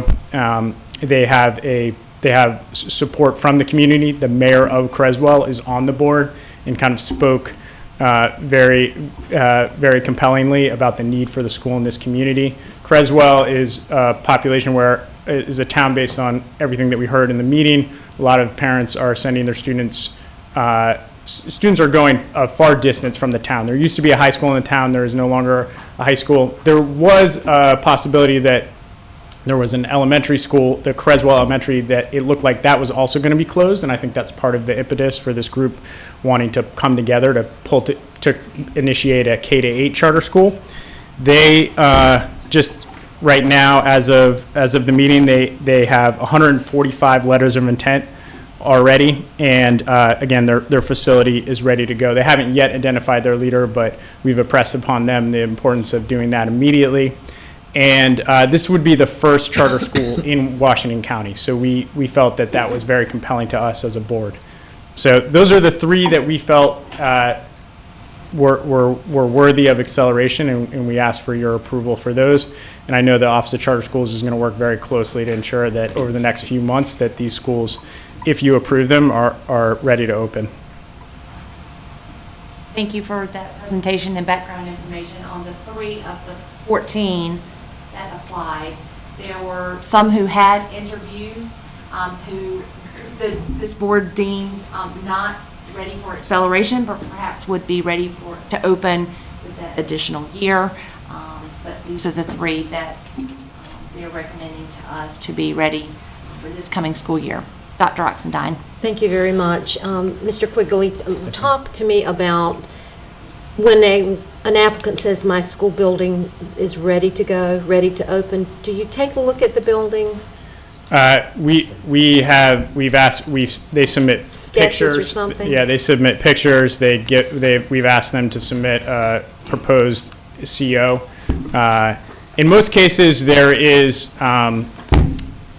in really all 3 of these cases, it's a small community. So, and as you know, in many rural communities, there are facilities that are going unused, and so that's kind of that we see that in, obviously Hobgood's an existing school, but you definitely see that in Creswell, a closed school that's going unused. and then, again, a church facility that used to have a school in Gaston County that's going unused. So there are, I would say, more so than in a Durham or Wake County, facilities that are unused that can be turnkeyed. Good. And we have pressed the other applicants that we didn't approve, kind of based on our experience in going through this. They just didn't meet the test of kind of when we press them, they're not really able to give us the details that we're looking for. And you'll have people say, you know, this is our plan for the facility. Well, we dig deeper and then we hear, yeah, this is just a plan. It's an idea. It's not in hand. Thanks. Thanks, Madam Chair. Mr. Quaker, Poquoson is doing a weighted lottery. I didn't see that in the notes. Yes, they are. So they are doing a weighted lottery, and actually followed up with the Office of Charter Schools after the application to just clarify that I can't remember if they had pre-checked that or if they decided when we said, hey, this is something that's available to you. They are a newer board, and they're not working with a management organization. And they are 100% gung-ho to do a weighted lottery. Okay. We're happy about that. The one thing that concerned me in there was and you gave us the notes, so we get all the notes, and that's what I'm reading from, that they started talking about the 19 poorly performing schools in the district, but then their enrollment plans seem to be pretty focused on homeschooled and private school kids. Yes. So I wasn't clear what if the compelling need is the 19 poorly performing schools. Their recruitment strategy didn't seem to be too focused on that. Granted, they'd be the first charter in Washington County, but to open immediately is my question, especially if they don't have a school leader. Right. Having had some experience with a charter school, of which you're aware, this is a tough job to get stuff up and going, especially without a leader and without a group they're working with. So those seem to be two things in the acceleration criteria you guys have that are there that don't seem to be represented. So yeah, and I think we had, I know I raised, and you'll see in the minutes, I raised some of the same concerns. I think I will say in the meeting, I was personally compelled by the mayor, who kind of spoke on the board. You do have some people that, based on our evaluation, they would potential parents of students that would go to this school, but the mayor was able to really make a compelling case that and also, and I think that's how the weighted lottery came about, is that, okay, if you are talking about serving students in this area that are either using they did articulate some of them using the voucher program, but private schools, homeschools, but that's not the sole purpose of charter schools. That's not why we're opening charter schools. We want to serve all kids. And that he made a compelling case for the interest in the community for the school and the need, particularly in this small town, that they would be serving students. And so, and again, that's kind of where the weighted lottery piece came in. I don't think they were actually aware of kind of the level of detail that was involved with that. I also, if I could just make an editorial comment, I think that through the process, we had some reflections about the acceleration process that we'll probably bring forward to you in the spring or summer for your approval. And I bring it up now because while it's really fresh before we all forget about it. Really wanting to potentially move up some kind of criteria or timeline specifically for accelerated people that want to accelerate, so that we can make a decision even earlier, and also put more pressure on the school to say, if you're serious about this, you need to do a full application as early as June, so we can review you at our first meeting in August or September and get a decision. Also, put some more risk on the applicants by saying, if you don't get approved for acceleration, you don't get approved at all. So what we have here is we do have some strong applicants that are getting a full interview, and we may recommend them for approval, but they kind of got themselves moved up in the timeline because they requested acceleration. And I think we kind of want to say, like, if you're this serious about this, that you're willing to say acceleration, you're also willing to kind of take some of the burden and the risk of, if you don't get it, you don't have a school this year, and you just wait for the next application cycle. So those are just some things that our board talked about kind of tightening this process and making it even more rigorous, so that we don't have people that aren't really serious about this process. Thank you for those thoughts, Mr. McDevitt. He touched on it just briefly. I'll just go back a little farther. There was a time when there was no planning year. They were all accelerated yes. Applicants. Yes. Because they came in and we had to accelerate them. Then we put the planning year requirement. And this crunches that. I think it's improved it greatly, and I like your commentary about looking at ways to make that even better. But it doesn't do away with the planning. It just means that there are those, and particularly sometimes conversions and others, will be ready. And particularly if they've got the building, that's a critical piece of that. And we do have documentation from the Office of Charter Schools, and we had the Office of Charter Schools read out in the meeting the number of meetings that these folks had attended, and all of the folks before you have attended all of the Ready to Open meetings. So they've actually gone through the planning year. They've just already done it. Thank you. Great. Okay, we'll close that discussion then, and those 3 schools will be before you tomorrow for approval for acceleration. Thanks so much. All right, so we have 3 items under discussion. One, we already did, EICS 6, so that leaves us with 2. And EICS 4 are the charter school renewal recommendations for the upcoming school year. And again, I have, I have Alex and Stephen Walker, who is the vice chair of the Charter School Advisory Committee, that's going to present these to you. We're tag teaming y'all. You're tag teaming. So, because we've had a lot. If you don't know how hard the Charter School Advisory Board works, just come sit in one of our 3-day-a-week meetings, 3-day-a-month meetings, right? It feels like 3 weeks. We've had some really long meetings because we do this. So. We have some other members in the audience with you. We've got Joe Mamoni, who is awesome. Is anybody else on the advisory board? Linda Lynn's in the back. Hard workers. Hard workers. I will tell you about these recommendations for renewals. Rather than reading all the 10 years out, I'll be happy to field any questions on those. The 10 years, the vast majority of those are 10 years because the statute says they're 10 years. If they have comparable scores and they don't have any other issues, then they get a 10-year by statute. And so that's the vast majority of those, but I would be willing to answer any questions you have about those.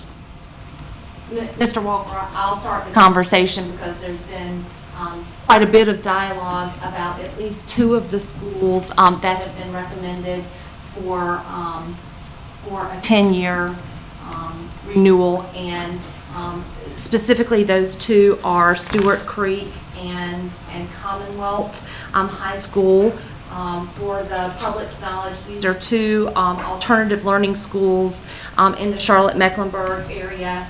And just upon my initial review, some of the things that caused me pause were graduation rates for both schools at less than 5%, and that's at both schools, and then 80% dropout rates for both of those schools. And then I asked staff to give me a background on statutes and find that particular one. So according to 115C-2.18.6, it states for an alternative learning school for renewal that in the case of a charter school that has been designated as an alternative school for purposes of accountability pursuant to policy CHTR-020, the Charter School Advisory Board shall consider the charter school's performance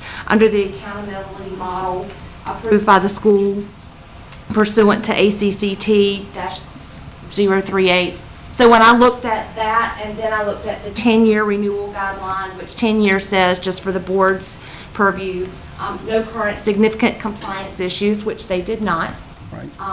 Financially sound audit, the last 3 years, they did not, but the academic outcomes have been comparable to the local school administrative unit in the immediately preceding 3 years or have exceeded growth. They didn't meet that criteria for the 10-year mark or the 7-year mark, but before I say that, I feel like I need to acknowledge that this is a school that serve students who we are in our very best efforts trying to get them to graduation. Graduation is the end result. There are dropout students, there are students who've been removed from a traditional classroom. These schools are absolutely imperative, necessary, incredible support for the work that these are doing to fill that gap for those students. However, with a 10-year renewal, I feel like that should be reserved for the schools that are just, in a layman's term, that are just absolutely killing it. They are just knocking the growth out of the park. They're meeting expectations. Not only are they meeting, they're exceeding it. And so it gives me pause to give them the green light for 10 years, where I feel like we ought to be coming alongside them to make sure that they are continuing to provide those opportunities for our students who deserve a chance to be successful.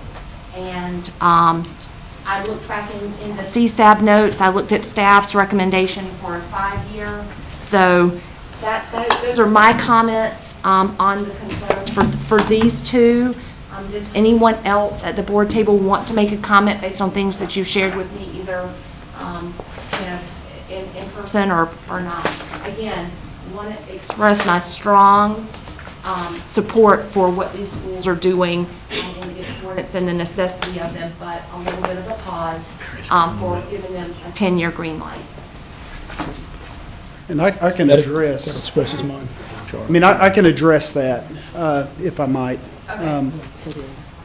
And I think I'll go back and start with the policy itself, the renewal policy. I'm the vice chair of the Charter School Advisory Board, but also chair the policy committee. And so this policy was written by our committee. And here's the issue we confronted. We look at the renewal guidelines, and you look at a school that is an alternative accountability model. They're not alternative schools, they're alternative when it comes to accountability, right? So we grade them differently. We said, okay, so, well, you know, under this, a school like Commonwealth, a school like Stewart Creek is never going to be comparable. Will never be comparable. They will fall, if you use this guideline, they fall under non-renewal every time. Why? Because 100% of their students were dropouts before they got there. Because 98% of their students are below grade level proficiency in math, are below grade level proficiency in reading. 98% of them. They have an average GPA of 1.1 when they come into that school, and they have about 8 high school credits when they're coming in. They're all dropouts. So the way we started to look at it is, well, what do? Well, we have this alternative accountability policy where the state board sets out you can do option A, option B, option C, option D. Option D is that the school presents something. It goes through the Charter School Advisory Board. We give the okay. Goes to this board. They give the okay. Accountability does all their work, and they give it the okay. And then we say, okay, so what we're going to do is we're going to evaluate this school based upon their alternative accountability model. And so that's why that you just read from the policy that when it comes to significant compliance issues, we use like any other school. Financials, we use like any other school. When it comes to academic outcomes, we look at what their accountability model is. That's what we look at. This board approved the accountability model. They've been rated as very highly effective in all of their years. We took that into consideration and said they've done everything that our board and the state board asked them to do. And so I don't know what else we want them to do except to do what we've asked them to do. They do that, so that's why we recommended a 10-year. Thank you for the response. I saw Ms. Candace. Perhaps you could help us with something more specific about what they are succeeding doing for the students, because that's not coming through. Sure, and I will say I don't actually have their accountability model with me that was approved by this board, but I can definitely, we can get that to y'all since this is for discussion, and we can have it ready for you next month, where you can go through and you can see the criteria that the state board set out. This is what you have to do, and then how the school actually performed to that, and see that they're actually exceeding the expectations that the state board set for them. And I think we can definitely get that for you before you vote on this next month. Mr. Buxton? No, that answered my question. I just, Question, even if he, I mean, it might be helpful if you just said what's in that accountability model, not what Stewart or Commonwealth's numbers are, but what's in the accountability model. You know, there's about if I'm remembering correctly, there's about 7 criteria that it goes through, and somebody may have, some people have a copy of it right here. So I could tell you, and there's 6, I'm sorry, but some of them have subpoints. Combined percentage of students meeting standard on math and English, language arts EOCs, percent of students demonstrating growth on reading and math local assessments, increased credit earning rates, improved GPAs, student satisfaction and school rating system, percent of target points earned. So you've got some criteria that you've set out, and that's something that's gone through accountability. That's something that's gone through this board. So They're meeting those, based on the data you had, they're meeting those that you just read out? Yes. You have to remember, it's when 98% of your students are below grade level in reading and math, they meet it. And we do have some question about the graduation numbers. They're kind of hard to get. It's not surprising. It's not surprising when you have kids from a dropout school that come in and say, we're going to give it one last shot. And Charlotte Meck has been really good at pushing kids into this school to give them that one last shot to hopefully they'll graduate. And they get them in and they say, okay, I'm just not going to be able to make it, and they leave. A lot of these kids are there. But you don't have this school, that's the chance these kids were going to have. Right. And so that's where we're coming from. We've dealt with these schools. They've been open now for 4 or 5 years. 5 years, and we've dealt with them a long time, and I feel like the Charter School Advisory Board knows these schools very well, and I think that's why we were so comfortable in recommending 10 years. I just wanted to be clear in my comments that I do think it's important that we have this school in place. I think they're trying to fill a need. I'm still uncomfortable until we get a little more information with a 10-year versus and I think we can actually give you their grade sheets from the last few years so that you'll have it. It's not a renewal, non-renewal question. It's a length of renewal. And if you look at the general renewal stuff, it's not going to help you with these schools. You're going to have to look at their specific accountability models. Ms. Kamnitz? I'll switch to the other side of the table. I mean, perhaps it's not in the criteria, but if you are following them so closely, can you feel confident that the level of instruction that is going on is what you would like to see? I mean, is there something maybe a little less subjective, objective, that you could help us with? Not necessarily now, but if you're going to provide us for more information. Just what you observed about how they're interacting with these kids? I guess I could, not to get too anecdotal with it, I've been to Commonwealth. I went down there in their first or second year of operation, and I was impressed to actually see kids excited to learn. Went in there and knowing that every student that I was seeing that was excited to learn, they had been a dropout the years before. That they had left the traditional public school system, that whether it was, they did it on their own or whether the school system had failed them, and they were in there and they were working. And I saw them excited. They would have almost like little things where they would take their test and they would have Post-it notes. And when they would get 100 on a test, they would write, 100 math test, and they would go and they'd stick it on the wall, and they had like a brag wall that they had going up there. And it was great. I think everybody on the board should go see one of these schools. There's one in Raleigh now. I'll mess up the name of it, but it's over there on Rock Quarry Road, right there. So Central Wake. That's it, Central Wake. But I've been to Commonwealth, and so I saw it there anecdotally. But the advisory board, we've had the school in front of us every year, and we talk about walking alongside of them. We walked alongside of them for 5 years, and we think it's time that they've shown that they're going to do what they've said they were going to do, and it's time to untie their hands a little bit and stop having them come in every year. I just want to clarify, I'm asking these questions because we do have the responsibility for making this decision, and so I would like to feel that level of. Yeah, I'll give you all the confidence you want. I've got plenty of it on this school to give you. So. Just a comment. I went to the school several years ago in the early days of the school, and I will certainly go back and visit again.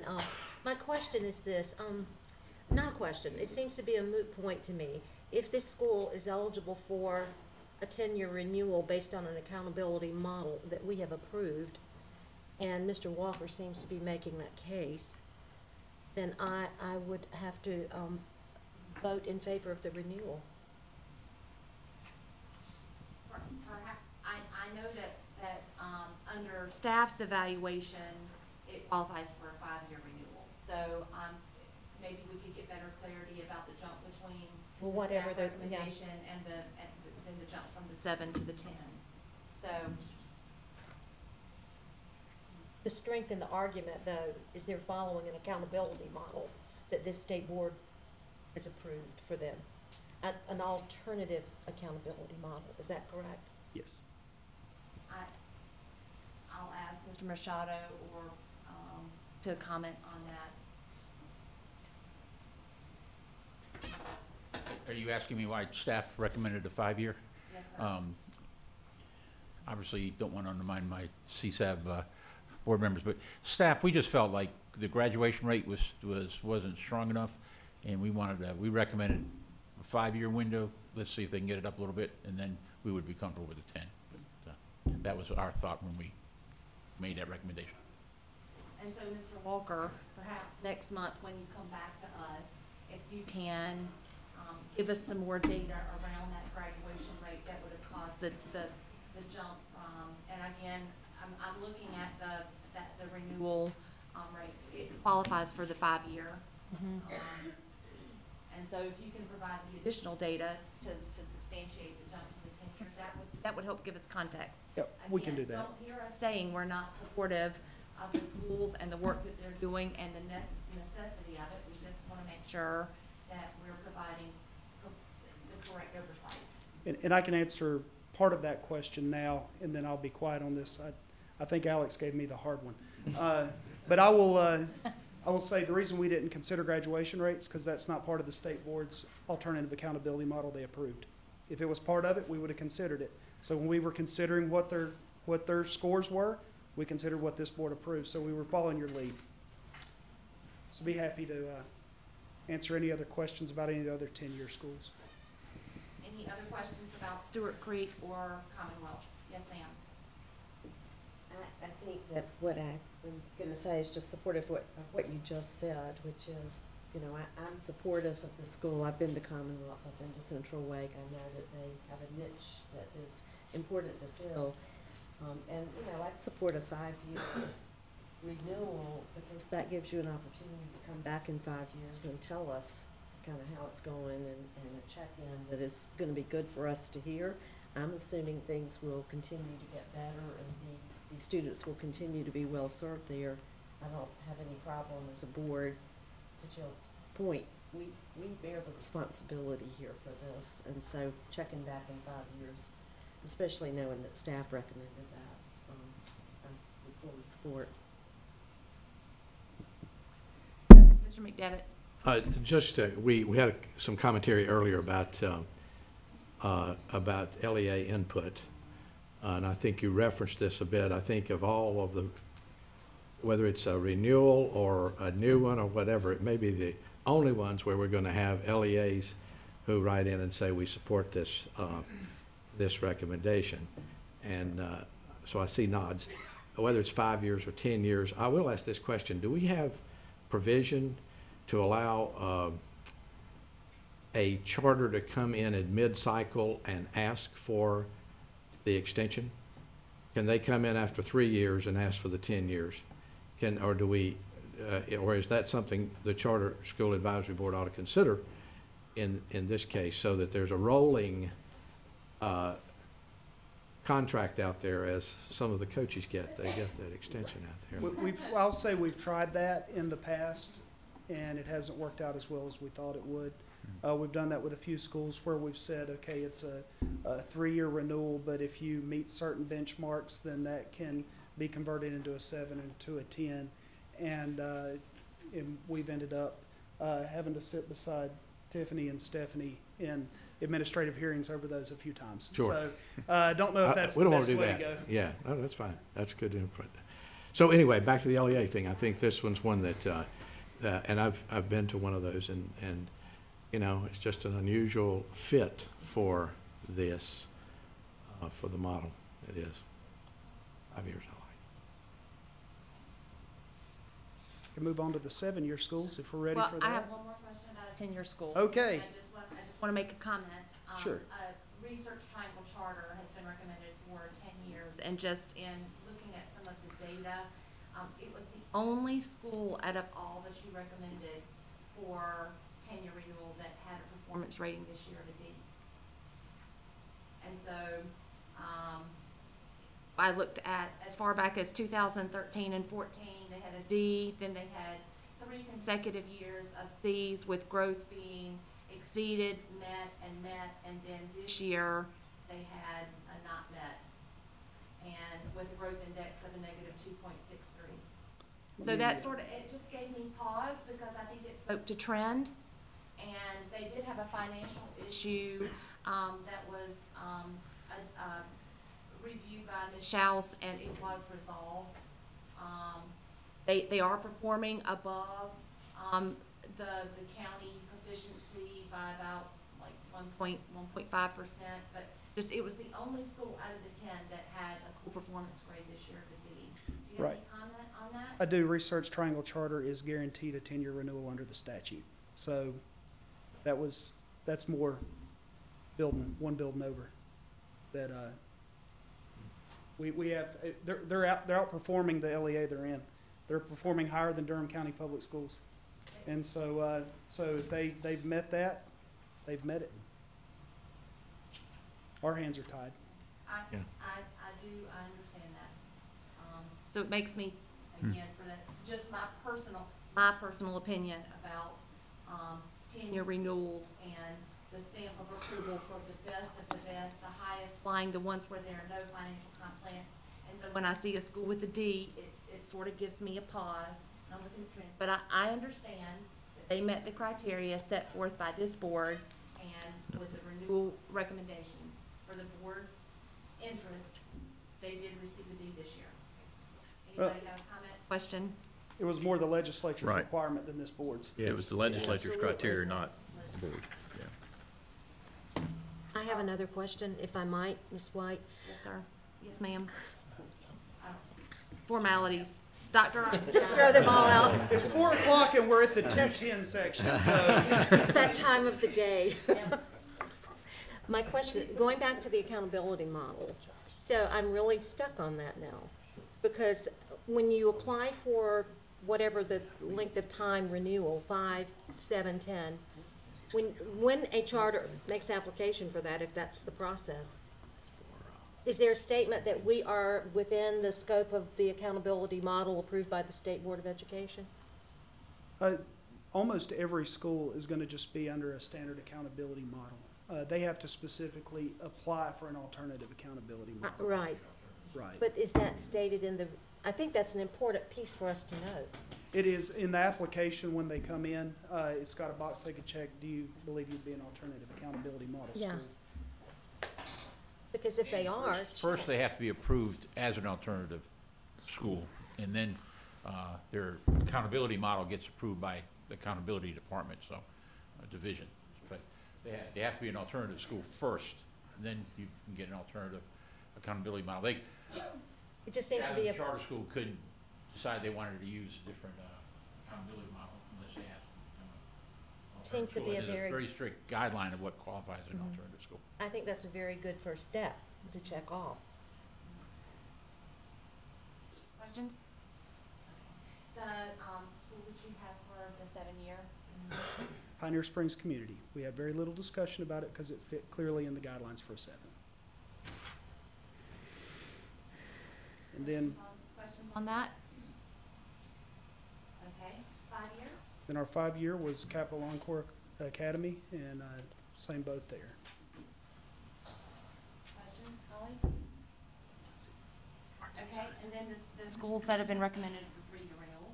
Okay, there are ACE Academy, Carter Community Charter, Dillard Academy, Hiawassee Tribal School, Lakeside Charter Academy, Reaching All Minds Academy, and United Community Charter. And we felt that all these had some work that needed to be done, and so we wanted to keep a little closer eye on them, so we'll be seeing them in a couple years for their next renewal cycle. Happy to answer any questions about those. Questions about any of those with specifics before I make a comment or two? Okay. So, again, I love that 3-year window and the idea that we're offering them the opportunity opportunity to continue their strong efforts to and work in the district. But there were two that, just in review of the data, made me wonder if perhaps CSAB might want to have the opportunity to add some stipulations for additional review. So ACE Academy, ACE Academy, is performing significantly below the county. Markedly, it's the population that they serve in the county that they're in Cabarrus County. But looking again at performance data and trend data, they consistently performed at a D. They had an F and an F in 15, 16, 16 and 17. They did make a D this past year with not met. So I just, again, when you've got a school that serves a county that can be a low wealth county, I just wonder if you want the latitude to be able to make some additional recommendations for them for oversight, encouragement, if you will. And before you respond to that, I'm going to put Halawa Saponi School in that same category. Sort of on the watch list, that I feel like there are several schools that are being recommended that we want to. I wish there were, as I shared with Alex Quigley, and maybe we'll bring it back when you bring back your recommendations for I'll phrase blank, but when we have schools that are operating that need just a little extra support, how we're offering that support to those schools that we feel have the opportunity to be successful but need some additional review along the way. So Halawa Saponi is another one of those that I'm fine with the 3-year renewal, but I just want to bring to CSAB's attention that there's some negative trends there that I feel like need additional review. Yes, and I will, just to, I guess, explain why we did talk about stipulations with schools. We have, over the last couple of years, we've shied away from stipulations on 3-year charters. And the reason why is because when they haven't met the stipulations, or if they have met the stipulations, but then they've messed up somewhere else and we try to close the school, they go to court and they argue, but we met all the stipulations. And we're like, well, you have to meet the stipulations and the whole rest of your charter. But they always argue, well, we met the stipulation. And so that's why, as a board, we've kind of shied away from offering those and just saying, look, what you're going to do is you're going to do what's right. You're going to grow students. You're going to raise your proficiency. You're going to comply with all the terms of your charter. And if you haven't done that, when you come back in 3 years, we're going to vote to non-renew you. And that's basically what we've done. Now, if this board would like us to consider some stipulations for those 2 schools, I'm sure that we would be happy to do so. Always happy to do whatever the state board asks. Questions or comments, board member? This was an immense amount of information to review and digest, and so board members may not have had the time to sort of get down and do the deep dive, as our superintendent likes to say. So they may not be ready to do that, but I know you need information to move forward. Does anybody else have a comment? We do have one more school that's... We do, yes, yes. I had one question. Yes, sir. On the 3-year certifications, are all those schools within whatever the legal guidelines or the statutory guidelines are that are set out from y'all's perspective? Could you repeat that one more time? Hopefully. We were trying to see who was going to tell you about the next school, but it's going to be me. I was just confirming that for the 3-year recommendations, that was being done on the basis that they are all within the statutory guidelines. Right. Well, they are not. They don't meet the statutory guidelines for a 10-year renewal, but they do. They're outside the 10-year renewal guidelines, and so then in our guidelines they fit in a 3. So under. Right, the guidelines themselves aren't in statute. The guidelines are something that was approved by this board, and they're part of that renewal policy. But the statute does reign supreme over that when it has the automatic 10-year renewals. Okay, who drew the short straw?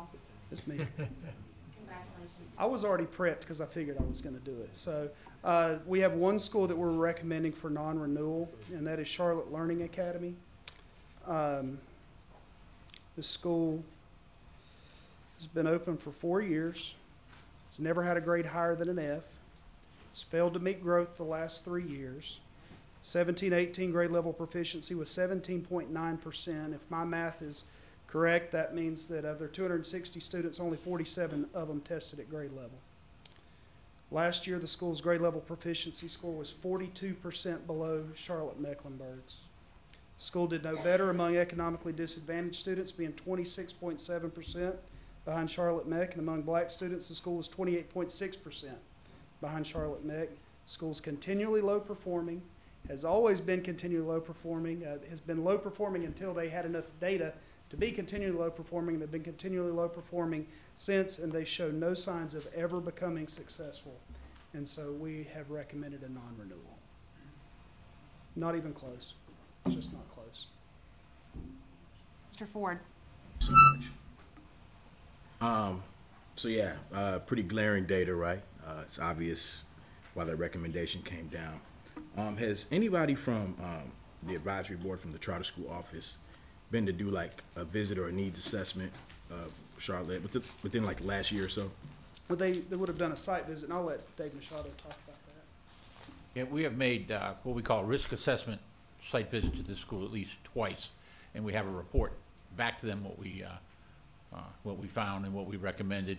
And we also, I think I mentioned last time, we have what we call low-performing training camps. Yeah. We've had 2 to 3 of those the last 3 years since I've been here, and they had the opportunity to attend those too. I don't have a attendance sheet with me to know if they did, but yes, anytime a school's on this kind of list, one of our consultants will go and spend an entire day, visit every class, look at the rigor of the instruction, and then come back, do a report, and then we'll do a follow-up.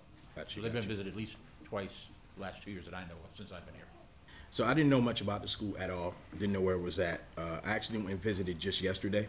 I spent about 2 hours on site, just because I think that there's tremendous value in data, particularly quantitative data.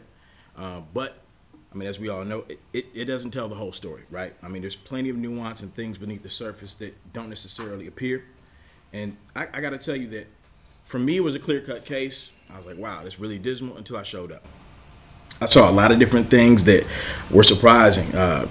First of all, when you talk about a lot of the population that comprises the schools with alternative sort of accountability structure, that seems to be exactly who they have in the school, precisely who we're talking about. Most of these folks are kids who did not and cannot survive in a traditional public school setting for one reason or another.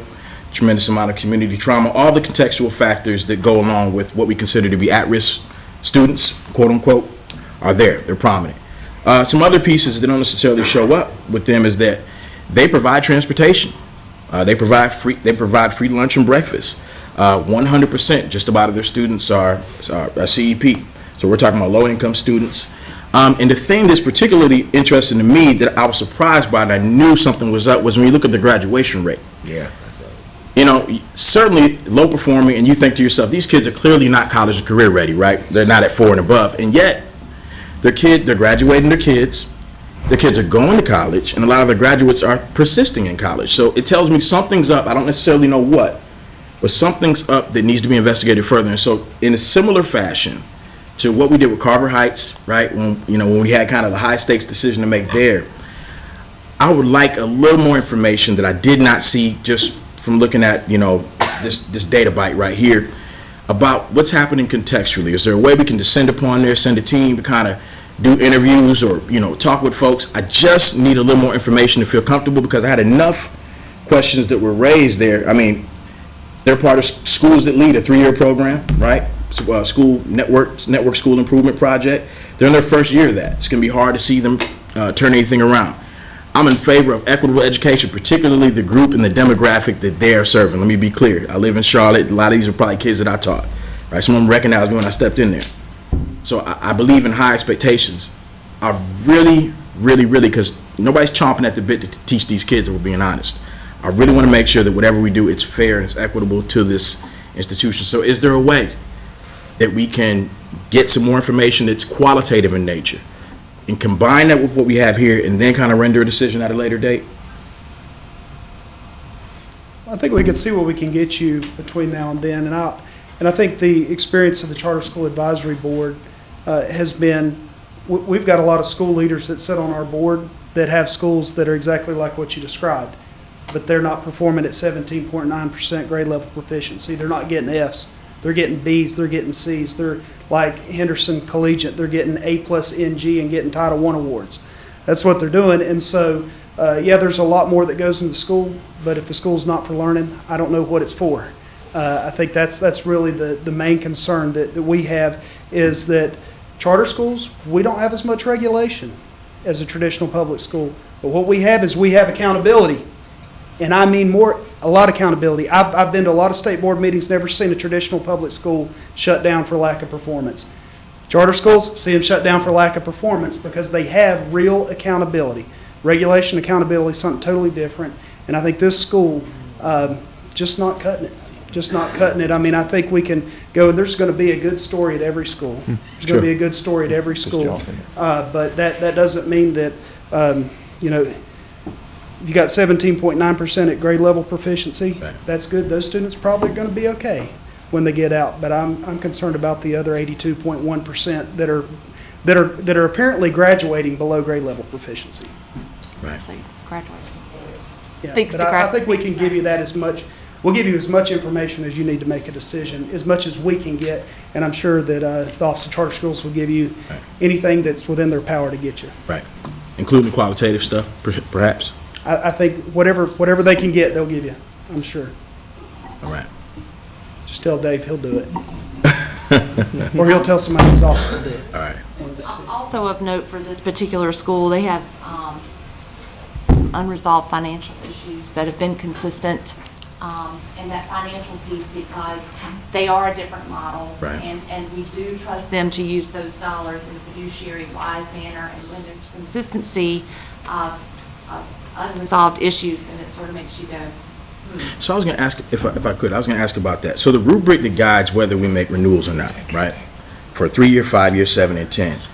Is that a guidance or is that like mandatory? So it like, they have to be in lockstep with every part of it? So is there any school that was, with exceptions to those that have special statutory arrangements, are there any schools that didn't meet necessarily every benchmark or threshold that's a part of those bands, those rubrics that was allowed to carry on? Is there any discretion there? Was that used at all? Or are all of them 100% compliant? No, they are guidelines. They're not rules. The only one is the 10-year rule. Right. And if we have ever given any variance from that, it has always been to the benefit of the school, where we would take them from a 3 and put them in a 5, or take them from a 5 and put them in a 7, just because of data that we see that's an upward trend. But we've been very hard pressed to do that for a school that looks like academically they're on a downward trend, to take them and move them from what's a clear spot in the guidelines up one block. So we've been very hesitant to do that. We've done it when we've seen, where we look at it, we say, okay, well, if they were up for renewal next year, they'd be getting a 7, because you could just see that they've exceeded growth. The last year their grades were getting better. They were, they maybe missed proficiency comparability by 0.1% or something like that. So they were at 5.1% instead of 5%. And so you'd say, okay, well, in that case, we get the benefit of the doubt when we're talking about one student could have been, one student being GLP versus not could have been the difference. We'd do that if they're close on the line. Chair, one.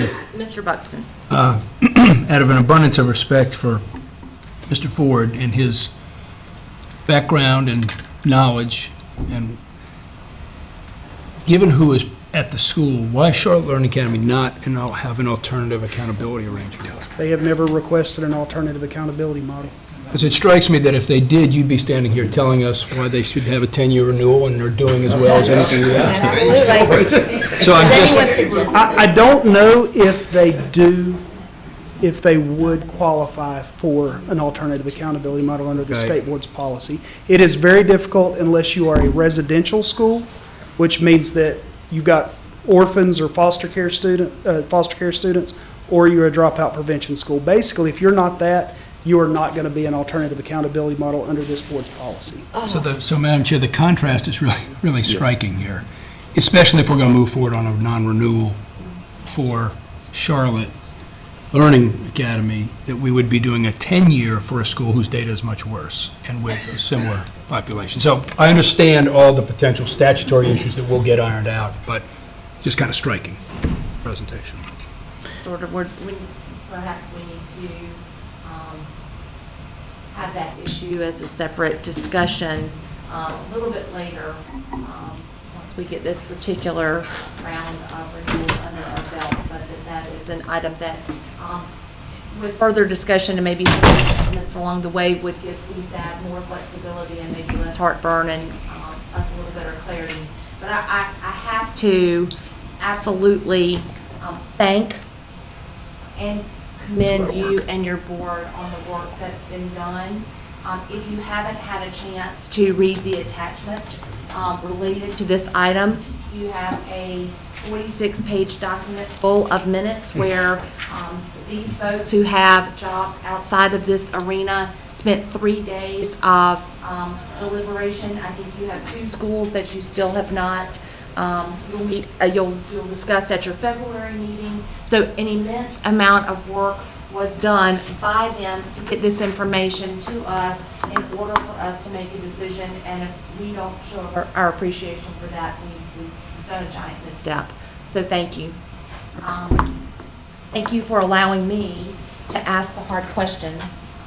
But hear me That's when the kind I I say like. I'm supportive of the work that's been done in all of these schools as they continue to provide school choice for families in the state of North Carolina, alternative learning models, personalized, differentiated instruction in a small group setting for students that may not perform at their best in a traditional school setting. So thank you for that. And board members, if you'll remember last year, the bulk of our discussion around renewals happened the day that we had to make the decision.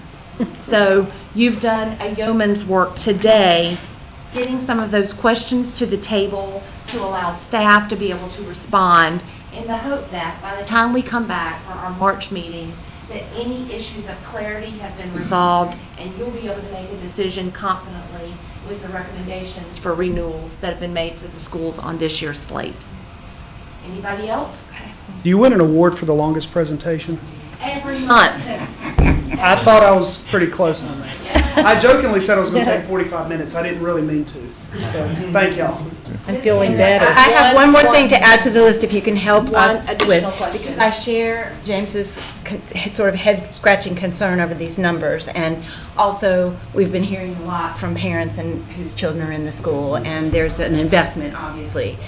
And so part of what I also question, not having ever done this before, is I'm looking at 260 students who it seems pretty obvious have not done well in the traditional school setting, who are going to have to find another place to go.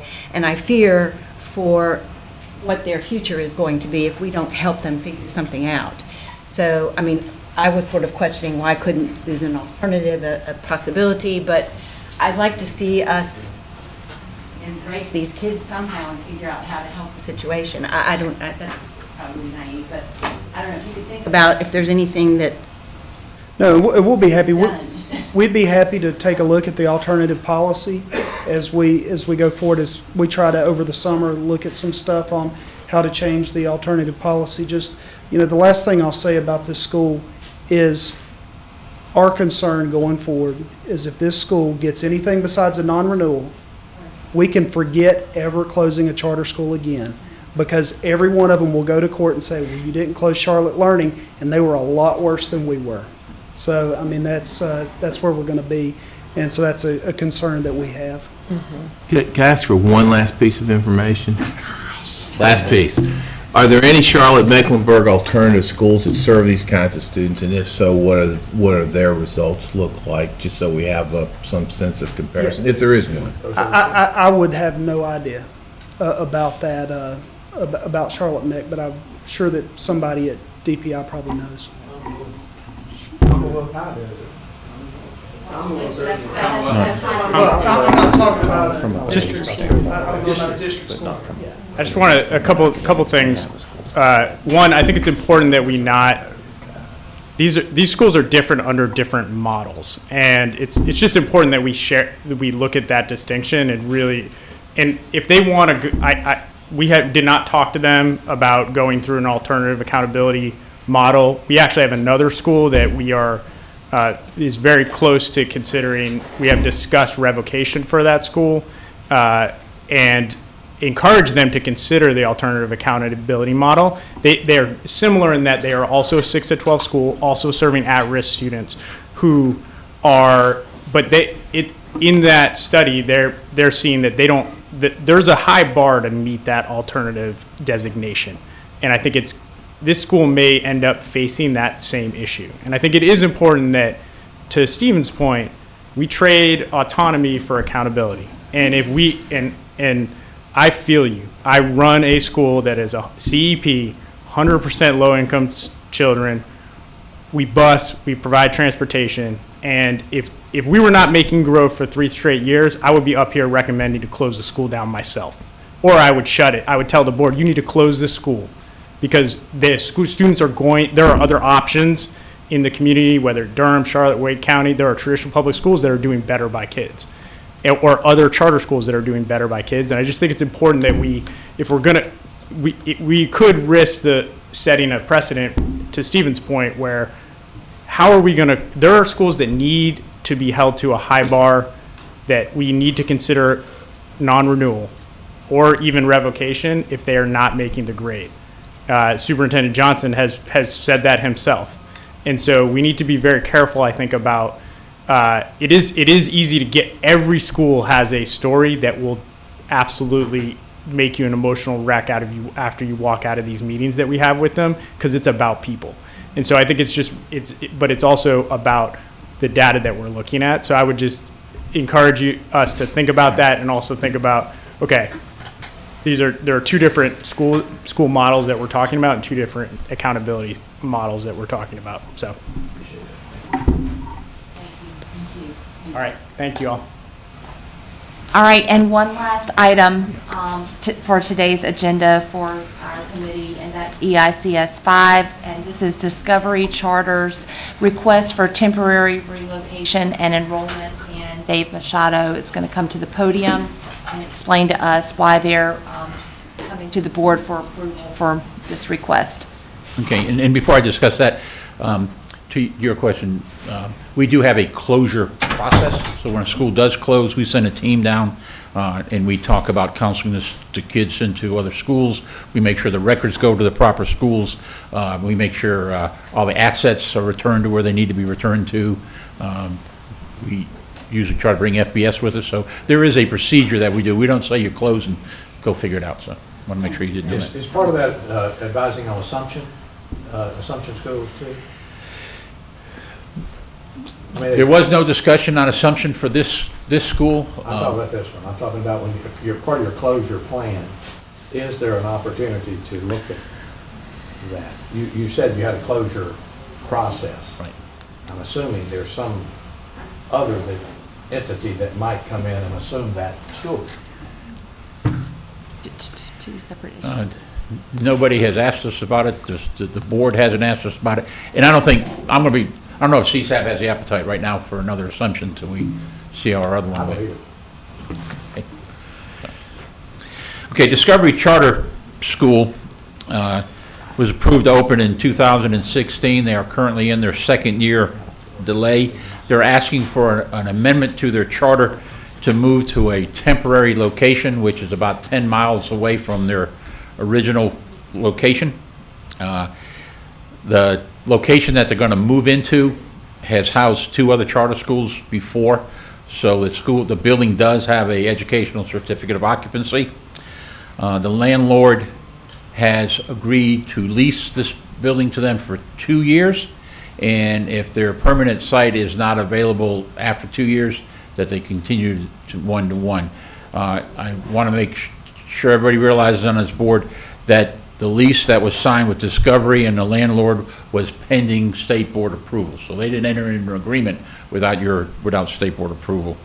They're going to be grade 6 and 7 next year with 200 students. And then the following year, they're going to be grade 6, 7, and 8 with 325. And if they're able to move into their permanent location the year after that, they'll be again 6, 7, 8 with 528 students. That was what was the state board approved during their initial application and then an amendment. They are a STEAM school. They also use what's called a passion learning time, where a certain part of the day the students will be able to learn things that they're interested in with their peers. So that's an innovative practice. And Discovery will be offering transportation and free and reduced lunch. Okay. So that is why they're asking for this amendment. The reason that they haven't been able to get into their permanent location is they were approved. They went through the permitting process with Durham County. They were approved, and then a small handful of neighbors sued Durham County Board of Adjustment because they were given a special permit to build on that location. It's hung up in court. There's been a decision made. It was appealed. The developer went back into the Board of Adjusters, and they again agreed to give them a permit to build. The neighbors sued again. So that's why this is being hung up right now, and they're having to look for an alternative site. The school is not the one that's being sued. It's Durham County Board of Adjustments.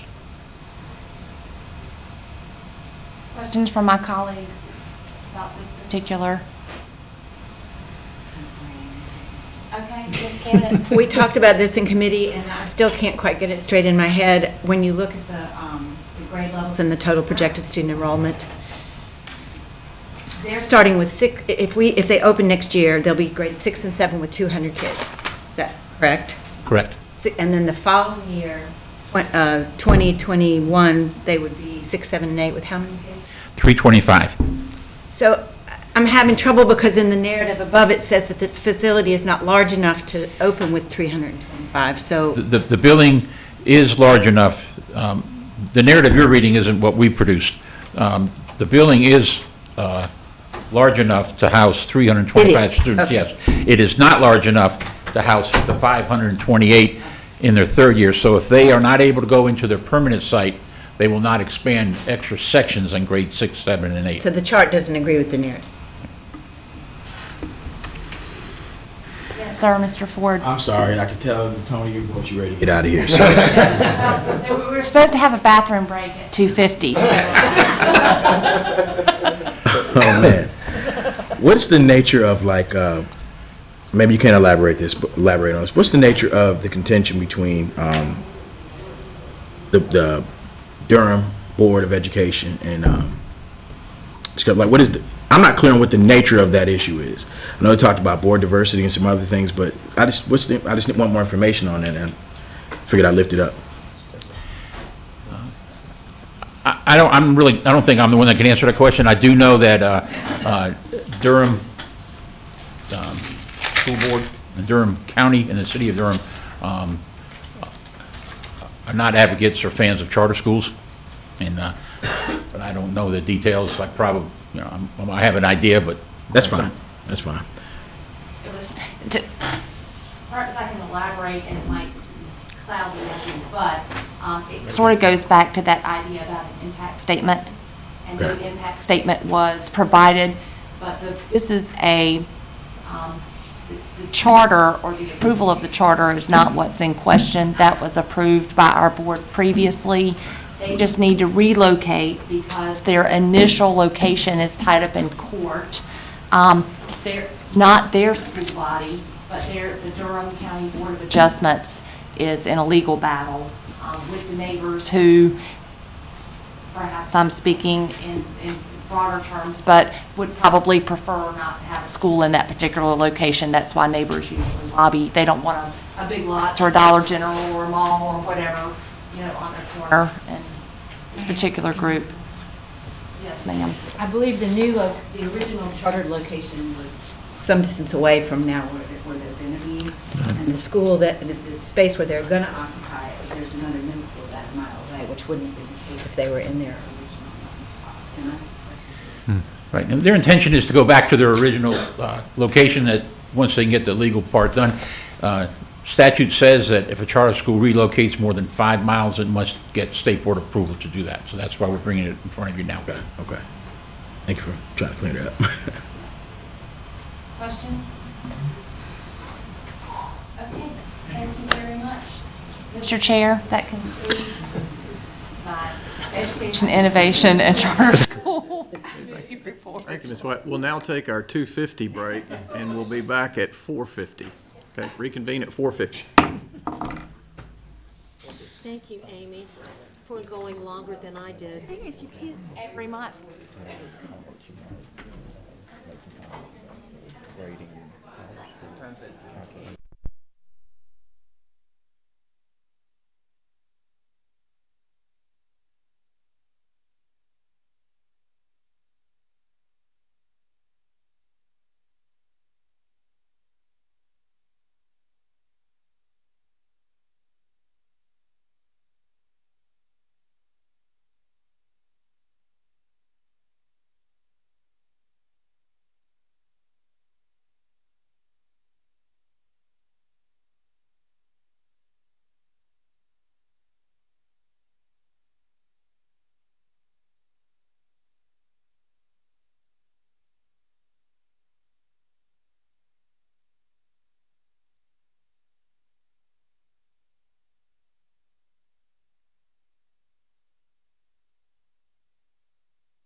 right, if everybody can take their seats, we'll get rolling again.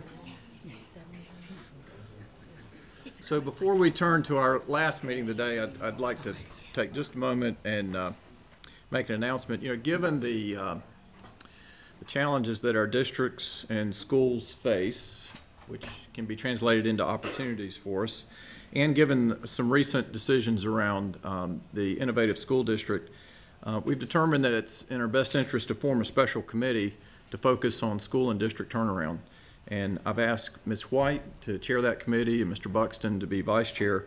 And that committee has these following objectives: to develop recommendations for the Innovative School District to improve the process, timeline, tools, and options so that the Innovative School District becomes an even more effective school turnaround strategy, and that these recommendations would inform our proposal to the General Assembly around how to enhance the Innovative School District.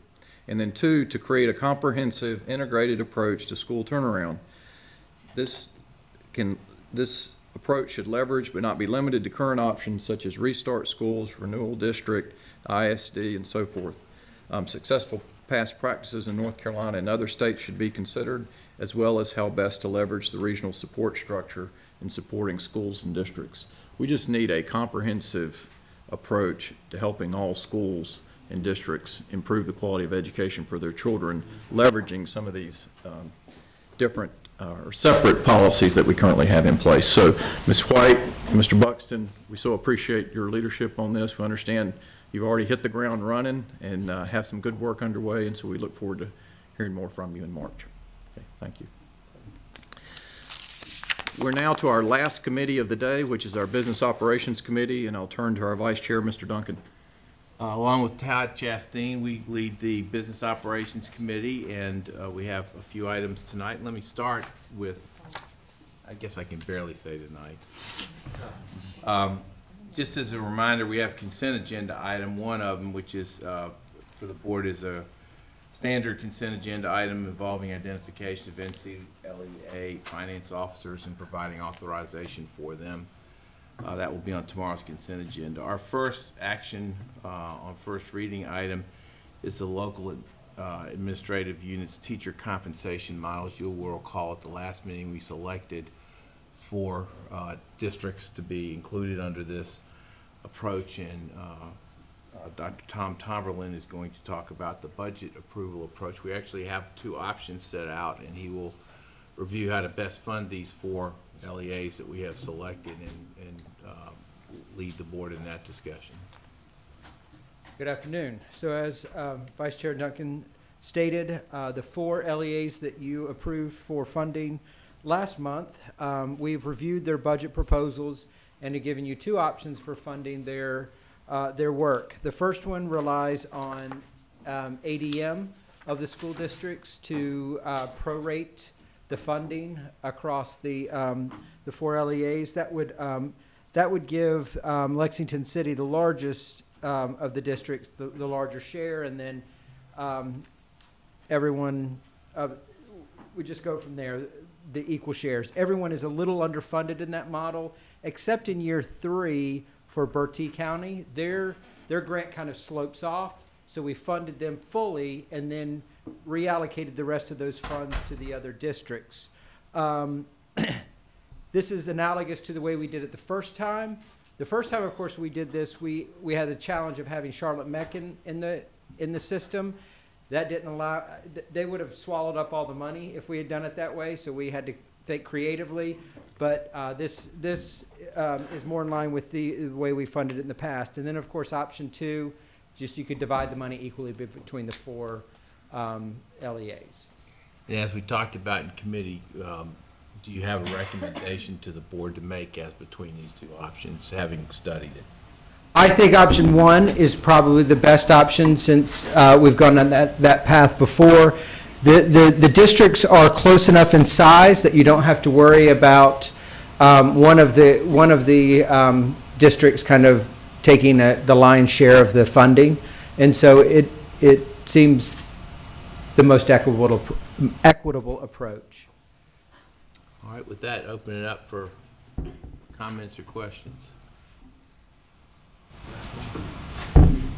Not seeing any. You evidently did a brilliant job, Tom. Thank you. Thank you very much. So that item will come up tomorrow. And I take it, let me just see if some nod of assent that the board is favorably inclined when it comes up tomorrow to look at option number 1 as the proposed approach to move forward. All right, I do see that nod of heads. Thank you. We're now at BizOp item number 2, which has to do with, it's a policy amendment having to do with the Amendment for Digital Learning Initiative K-8 Digital Literacy. Dr. Petrie Martin, it's so nice to see you. Good to see you all. Good evening. And I do believe I'm the last presentation. So I'm here today to discuss an amendment to the allotment policy. In 2017, the state budget bill earmarked some of the digital learning funds for a kindergarten through 8th grade digital literacy instructional tool. And this would be specifically for economically distressed counties as determined by the North Carolina Department of Commerce.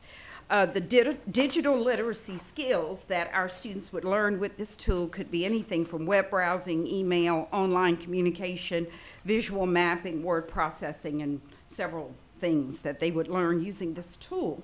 So with that being said, DPI partnered with the Friday Institute and other representatives from economically distressed counties. We utilized our home base advisory board, and we conducted a request for information and a scan of the market. We also analyzed some of the current vendor offerings in this area, price data, industry standards, and so on, to determine what that tool might look like.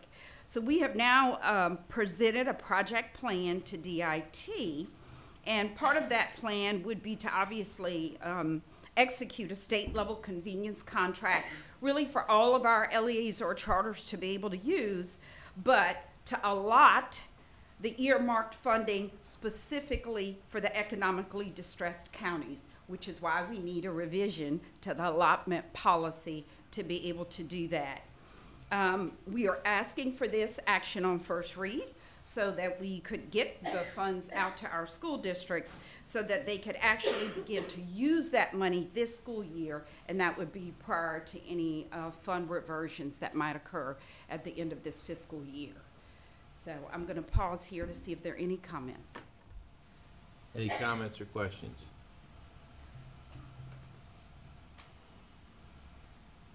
This again is a matter up for first action on first reading tomorrow. Here's everybody. Just, can yes, I make, please. Mr. Chairman, if I make sure I'm tracking, so this is resources that they would have available to their contract with, we have a license. Essentially, they buy down, we're helping them buy down the license. That is correct. So for the distressed counties, they would be allotted a certain amount of money to be able to use this tool, but then there would be convenience pricing for any LEA who's not distressed to also participate as well. Okay. So it's so two if parts. I'm just to pick one out, Hyde County. Yes, sir. Getting $1,500 and then about $2,000. Correct. That'll allow me to buy it. Is that all that I pay for it, or is there? There's does it just buy down the cost for it? It buy down. I think it will buy down the cost, and I'm looking So at they'll Hunter put some Huffman. skin But in there's the game. also some professional development cost included in that as well, to be able to use the tool. Mr. Chairman. Thank you. All right, any other questions, comments? All right, not having any. Our action item, we're going to hold until next month, and let me give a very brief report on that, which was the amendment to SBE policy on intent to contract procedures. You'll recall we had a good discussion of that at our last meeting.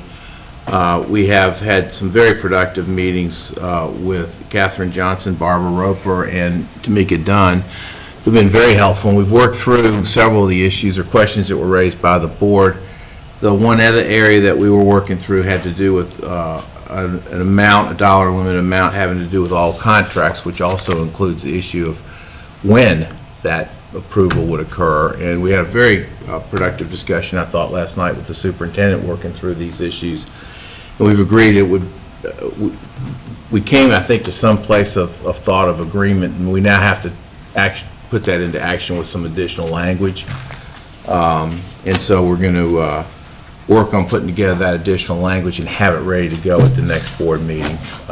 But the other amendments have already been made, and it's just a matter of changing the language on this last part, and then we'll have, I think, something ready to go for the board at the next meeting.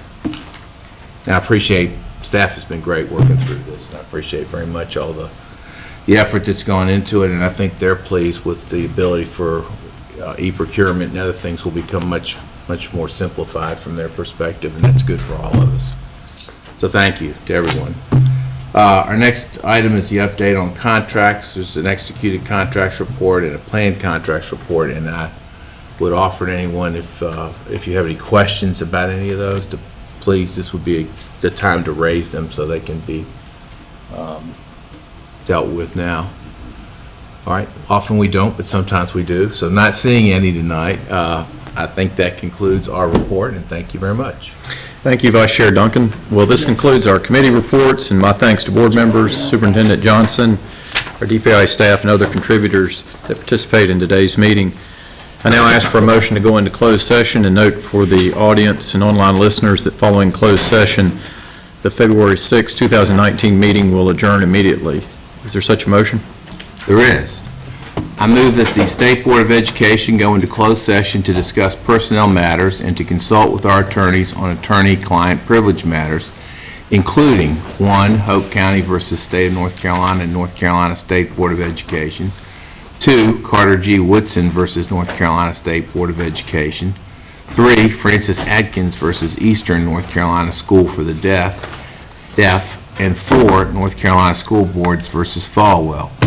As I make this motion, I also ask that, as in the past, I be recused from the discussion of the Hope County matter because of service on the Governor's Commission. Thank you, Vice Chair Duncan. Is there a second? Second by Ms. Willoughby. Dr. Townsend Smith, will you call the roll to capture the vote? Mr. Buxton? Yes. Dr. Oxendine? Yes. Ms. Kamnitz? Yes. Ms. Willoughby? Yes. Mr. McDevitt? Yes. Ms. White? Yes. Mr. Ford? Yes. Vice Chair Duncan? Yes. Chair Davis? Yes. Motion carries. We're adjourned. Let's be in closed session in 5 minutes.